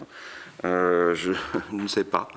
En revanche, ce que nous indiquent les entreprises, c'est qu'elles pensent qu'effectivement, il y a un problème d'ajustement entre une économie qui a été relativement à l'arrêt pendant de longs mois, pas seulement en France, bien entendu, mais dans l'ensemble des économies développées, et que donc on fait face à un problème d'ajustement entre l'offre et la demande. Vous l'avez très bien dit les uns les autres, les différents goulets d'étranglement qui se font jour dans l'économie.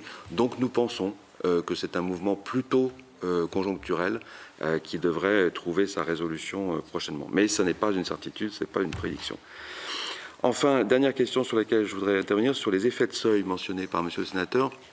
Du côté du MEDEF, on a fait notre deuil, si j'ose dire, de cette contrainte qui est mécanique. Si on veut avoir des compensations d'un côté, il faut bien qu'il y ait des seuils qui soient définis d'un autre. Donc c'est vrai que ça a des effets de bord qui sont toujours désagréables pour certaines entreprises qui sont à de la limite, mais c'est un peu incontournable. En revanche, ce que j'observe, c'est que dans sa stratégie de dégressivité du Fonds de solidarité, l'État a mis en place un système qui nous paraît intelligent, qui est d'avoir abaissé très fortement le seuil pour rentrer dans le mécanisme, puisqu'on n'est plus à 50% de perte de chiffre d'affaires, mais à seulement 10%.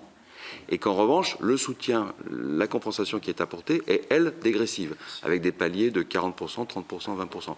Ça nous paraît être en partie une réponse à votre préoccupation et à celles qui vous ont été apportées par les chefs d'entreprise que vous avez rencontrés.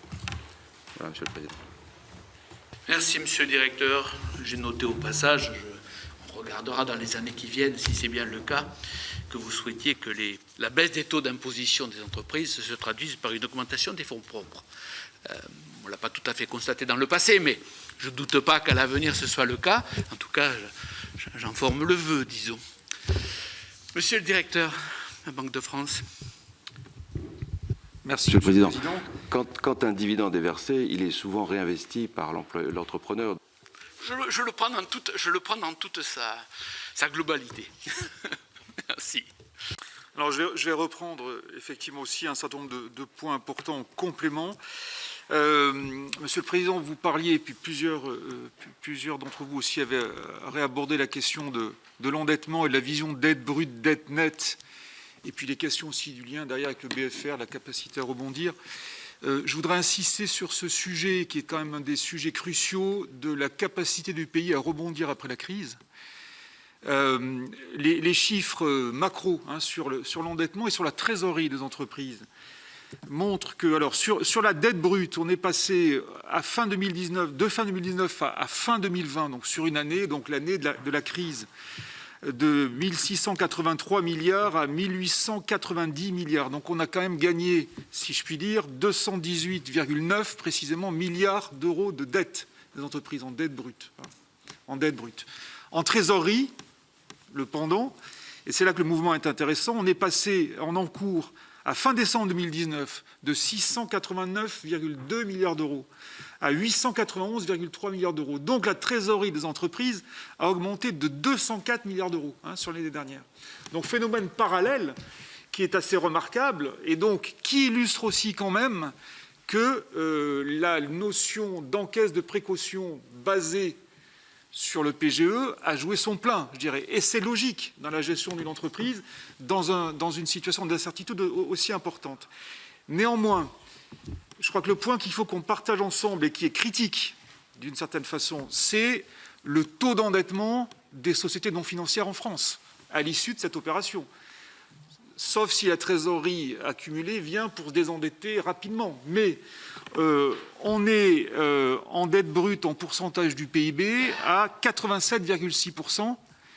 Et là où je rappelle que les entreprises allemandes représentent 48%, 48,3% du PIB, 50% du PIB en dette brute. Et en dette nette, c'est-à-dire quand on fait la soustraction de la trésorerie par rapport à l'endettement global des entreprises françaises, on est quand même à 48% du PIB, 48,3 précisément, là où l'Allemagne est à 30%. Donc voilà le sujet aussi de l'agilité en sortie de crise de nos entreprises. Et ça, c'est un sujet qu'il faut qu'on regarde de très près au niveau macro. Et comment va se rééquilibrer le ratio trésorerie sur dette dans la sortie de la crise. Avec la question derrière de la trésorerie, ça serait bien aussi, bien sûr, qu'elle serve à investir. Donc l'arbitrage versus désendettement est un vrai sujet aussi. Et donc ce qui me fait dire aussi que les deux sujets pour notre pays en sortie de crise, les plus cruciaux finalement, c'est qu'on risque de sortir avec la double peine d'un endettement massif des entreprises et d'un endettement massif de l'État. Et donc effectivement, la situation n'est pas au beau fixe. Néanmoins, alors je voudrais rebondir aussi sur les prévisions macroéconomiques, parce que c'est un facteur capital pour voir aussi comment on va sortir. La Banque de France a déjà communiqué là-dessus et on est en train d'actualiser nos calculs, y compris d'ailleurs, je vais revenir sur les questions de calcul d'inflation, notamment y compris au travers des matières premières et de ce type de facteurs. Les prévisions macroéconomiques de croissance que nous faisons et que nous harmonisons avec les autres pays de la zone euro, bien sûr, pour la politique monétaire, montrent, et ça c'est une bonne nouvelle, que toutes choses égales par ailleurs. Donc je rebondis sur une des précautions que vous avez mentionnées dans vos questions, qui est qu'il ne faut pas que nous ayons un rebond pandémique, bien entendu, parce que là, on va rebattre les cartes sur la capacité à rebondir.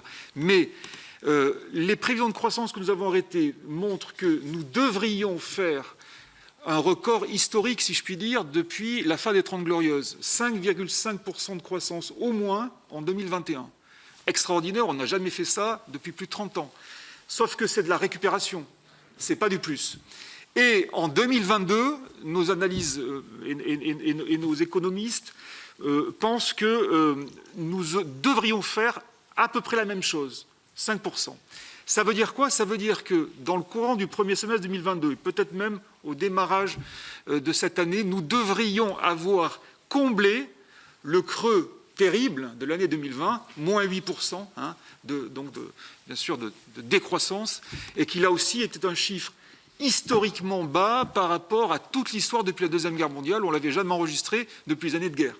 Donc voilà la situation. Donc, ce qui veut dire aussi qu'à court terme, et ensuite plus on s'éloigne, plus c'est compliqué bien sûr de prévoir l'avenir, j'enfonce une porte ouverte, mais à court terme, sur les 2 années sur lesquelles nous avons une visibilité, l'économie française, encore une fois, toutes choses égales par ailleurs, devrait être capable de gérer un rebond qui devrait nous permettre de digérer le creux terrible de 2020.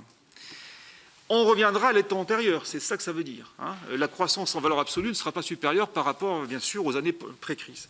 Alors, je voulais aussi rapidement reparler de la question de comment accompagner le BFR et bon, les sujets adjacents, prêts participatifs, ainsi de suite. Sur l'accompagnement du BFR pour les entreprises les plus fragiles, l'analyse dont je vous parlais tout à l'heure, qui doit être étayée dans la suite, dans les prochains mois, c'est que nous avons un périmètre d'entreprises à risque en termes de défaillance que nous estimons à ce stade aux alentours de 13% des entreprises. Donc ce n'est pas non plus le raz-de-marée sur l'ensemble de l'économie, donc il faut être effectivement vigilant, mais ça corrobore aussi le plus 5,5% de croissance.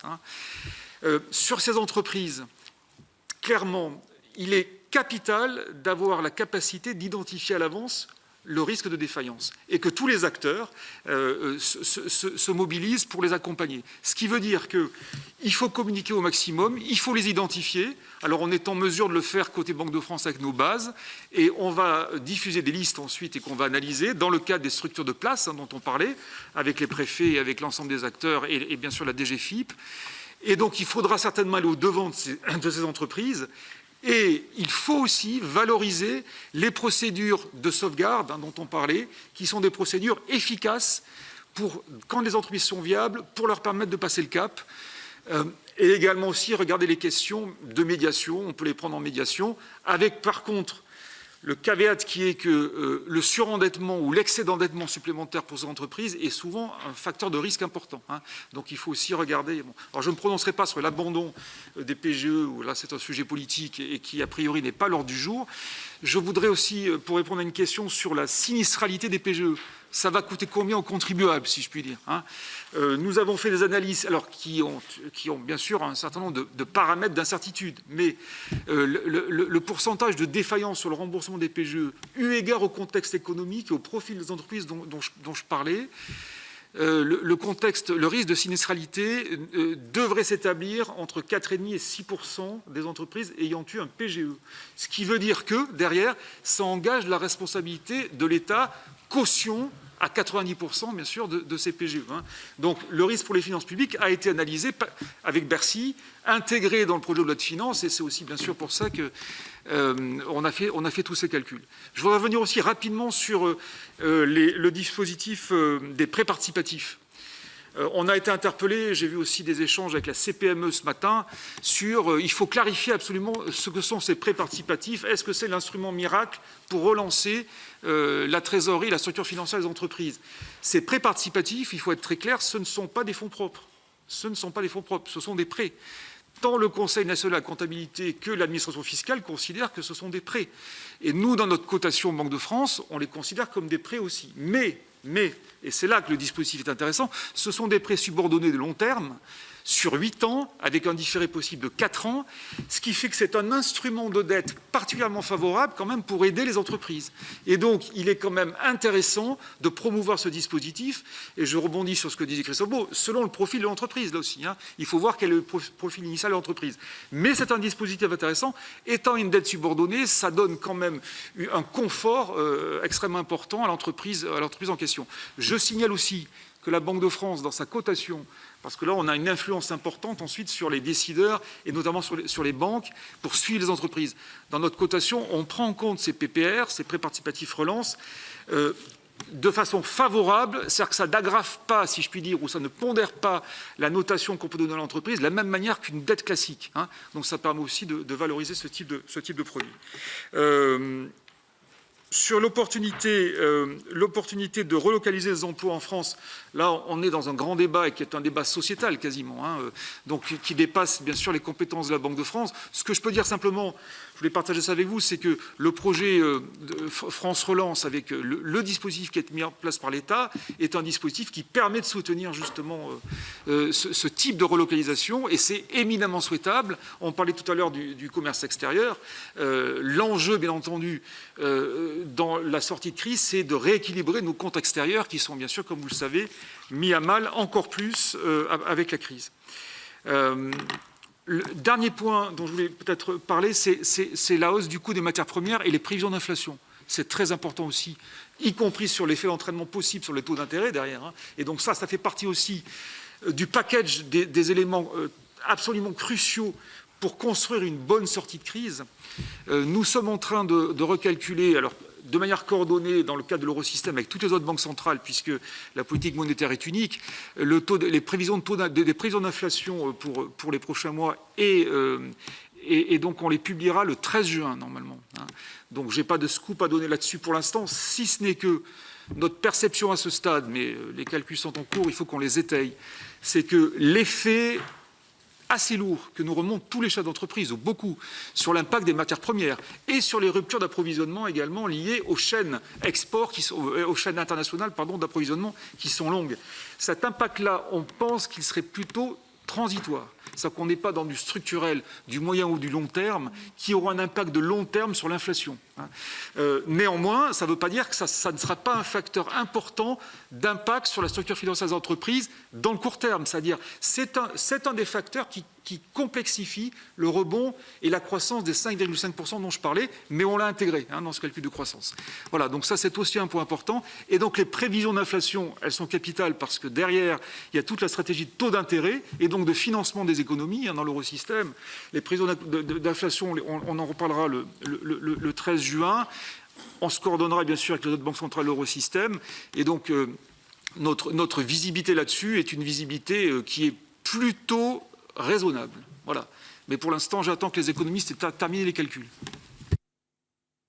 Merci, monsieur le directeur. Il y aurait une question, mais peut-être vous nous ferez un petit retour écrit là-dessus, plus que reprendre la parole, sur la question de y a-t-il finalement une part d'économie perdue à l'issue du cycle? Oui, non. Ou y a-t-il un espoir d'avoir un surplus de croissance encore, par exemple en 2022, que sais-je, qui permettrait de remonter à ce qu'aurait été l'économie sans la crise? Voilà. Mais c'est un point plus intellectuel et un peu économique quand même, qui nous intéresse. Mais si vous pouvez nous donner quelques éléments là-dessus. Bien.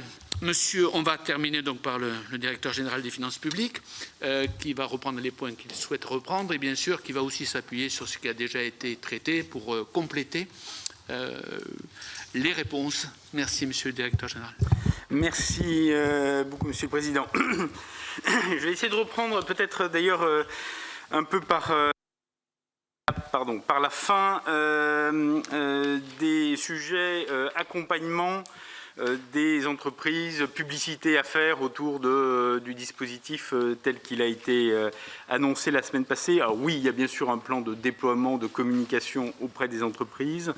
L'idée, c'est, enfin, on est en juin, les choses vont se mettre progressivement. On l'a tous dit, on ne voit pas de mur de dette, on voit peut-être des boulets dans la durée, mais pas de mur au sens propre. Donc on a aussi un peu de temps. Et ça ne sert à rien, je dirais, de faire un grand plan de communication juste avant l'été, et puis ensuite que tout le monde, 6 mois plus tard, dans l'euphorie de la croissance, l'ait oublié. Donc voilà, on va essayer d'égrener le dispositif. Un point important, Eric Lacourage pointait les sujets, et Monsieur le Président et d'autres que vous pointez les sujets de dispositifs d'analyse. Il faut bien visualiser que les dispositifs, qui soient Banque de France, URSSAF, ou qui soient DGFiP, qui sont et qu'on fait converger dans un même modèle, ils visent à de la détection. Mais on est dans une situation extrêmement difficile. D'ailleurs, nous-mêmes, on avait un modèle de détection de vulnérabilité, on fait du recouvrement, donc on cherche à savoir si les entreprises sont vulnérables ou pas. Et pendant la crise, on a été obligé de le modifier, ce modèle, parce que la réalité, y compris la temporalité de ces modèles et de ces algorithmes, je dirais, ils ne sont absolument pas adaptés à une situation dans laquelle, je dirais, il y avait un commerce fermé pendant X mois. Voilà, donc on a cherché à les adapter pendant la crise. On cherche maintenant à les rendre plus forts et avec l'ensemble des données, mais ils ne représenteront, il ne faut bien pas se tromper là-dessus, ils ne représenteront qu'une partie de l'information qui nous arrivera. On ne se focalisera pas exclusivement sur des algorithmes pour savoir les entreprises vulnérables. On a un dispositif, y compris d'écoute, avec un téléphone. On recevait plusieurs milliers d'appels chaque jour d'entrepreneurs sur notre dispositif d'appel pour les orienter vers les dispositifs mis en place par l'État, le PGE, les prêts participatifs, le Fonds de solidarité. On va le laisser en place et le faire migrer vers l'accompagnement, vers les solutions de sortie de crise. Et d'une certaine manière, tout ce qui a été fait au niveau, ce qui se met en place au niveau local avec le comité départemental à la sortie de crise, il vise aussi à ce que l'ensemble des acteurs puissent, je dirais, jouer les grandes oreilles vers les décisions à prendre. En distinguant bien, monsieur le rapporteur général, et c'est bien un point très important pour nous, en distinguant bien ce qui est de la participation collective à cet effort d'accompagnement des entreprises et de visualisation des difficultés micro-sectorielles, locales, d'entreprises particulières, et ce qui est traitement in fine, orientation, traitement, y compris dans des conditions de confidentialité qui vont être nécessaires si on ne veut pas naturellement que l'entreprise se trouve livrée au vu et au sud de tous ses créanciers comme étant reconnue comme en difficulté, parce que là, pour le coup, on est à peu près sûr du résultat et on la mettrait dans une grande difficulté. Donc on a ce chaînage-là totalement en tête.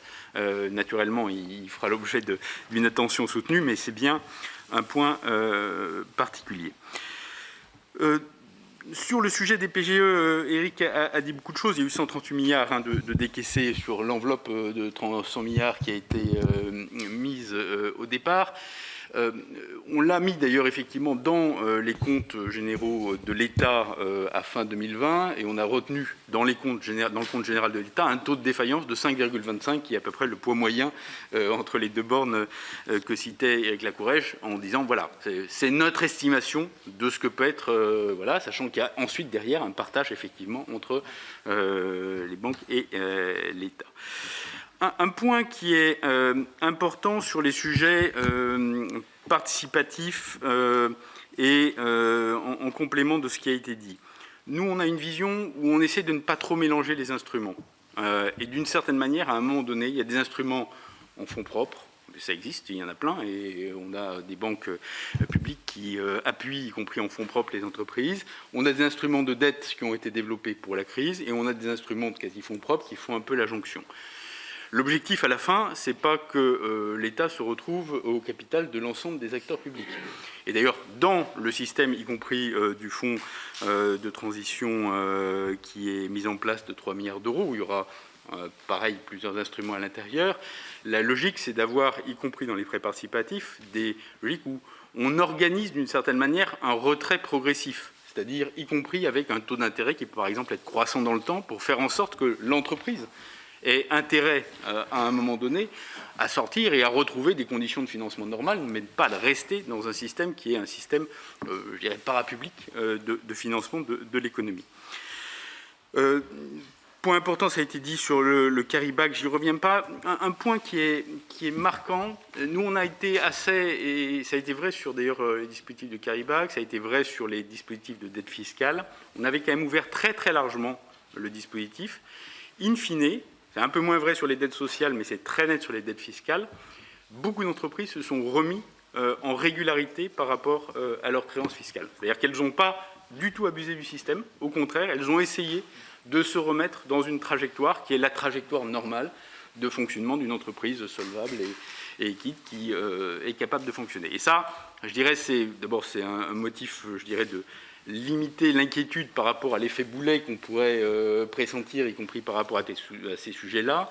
L'aisance de trésorerie globale, sans doute, se retrouve aussi là, mais c'est un point important qu'il ne faut pas sous-estimer. Donc, la logique des sujets d'annulation, aujourd'hui, ne nous paraît absolument pas justifiée. Ça ne veut pas dire que dans une situation particulière, et aujourd'hui c'est le cas d'ailleurs, c'est ce qui se passe, quand une entreprise est en très grande difficulté, qu'elle passe dans une procédure collective et qu'il y a une restructuration de dette dans le cadre de ce type de procédure, donc pas dans celle, je dirais, qu'on essaye de promouvoir un peu en amont et plus en conciliation ou en préventif.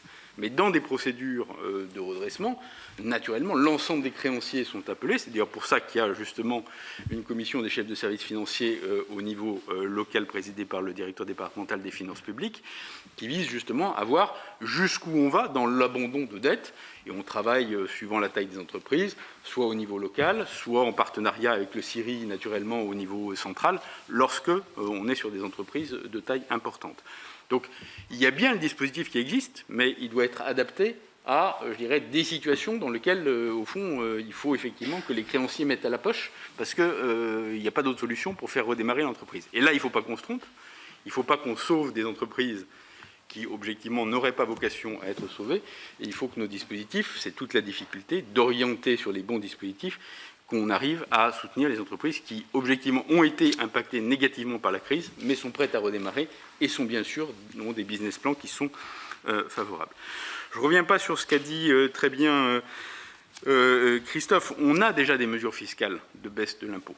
Et je dirais, elles sont là et on ne les a pas remises en cause. Et la baisse du taux d'IS, ça répond aussi à pas de hausse d'impôts. En réalité, on fait des baisses d'impôts. Et donc, on continue à aider et à soutenir l'économie, d'ailleurs ménages comme entreprises, dans les dispositifs fiscaux qui ont été déjà votés par le Parlement. Et de ce point de vue-là, je crois qu'on est totalement dans cet appui. Et je le disais, on a beaucoup d'autres dispositifs. Je ne suis pas sûr qu'il faille, à ce stade en tout cas, en rajouter. C'est un point, et peut-être que je conclurai par là, c'est qu'au fond, on a, à travers le plan de relance, ça a été évoqué, mais là aussi beaucoup d'appui, y compris, je dirais, au développement et à l'investissement et à l'innovation des entreprises ou dans un certain nombre de secteurs. À travers les dispositifs de baisse de la fiscalité, on a déjà énormément de choses en place. Donc je pense qu'il faut, plusieurs intervenants l'ont dit, mais effectivement s'appuyer sur la confiance, parce que objectivement, si elle est là, je dirais, il ne faut surtout pas s'en priver, et pas se priver de l'entretenir. 2, sans doute, être à la fois lucide sur la situation, y compris d'endettement global, des acteurs privés et publics. Ce n'est pas parce qu'on est confiant qu'on n'est pas lucide sur cette situation. Elle est une situation d'endettement exceptionnelle, qu'on a rarement connue. Et 3, sans doute ne pas se précipiter totalement, y compris sur des sujets un peu pointus, de se dire je fais de la dentelle avant même de savoir quel est le problème. Et d'une certaine manière, je le disais, sur les instruments, on essaye de garder des logiques d'instruments un peu spécifiques face à différents types de situations.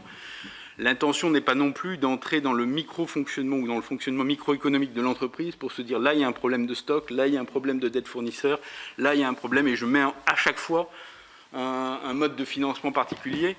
Je pense qu'on a plutôt intérêt à faire confiance à nos acteurs économiques et ensuite, effectivement, espérer qu'on retrouve les couleurs et au-delà des couleurs qu'on a perdues à l'occasion de la crise.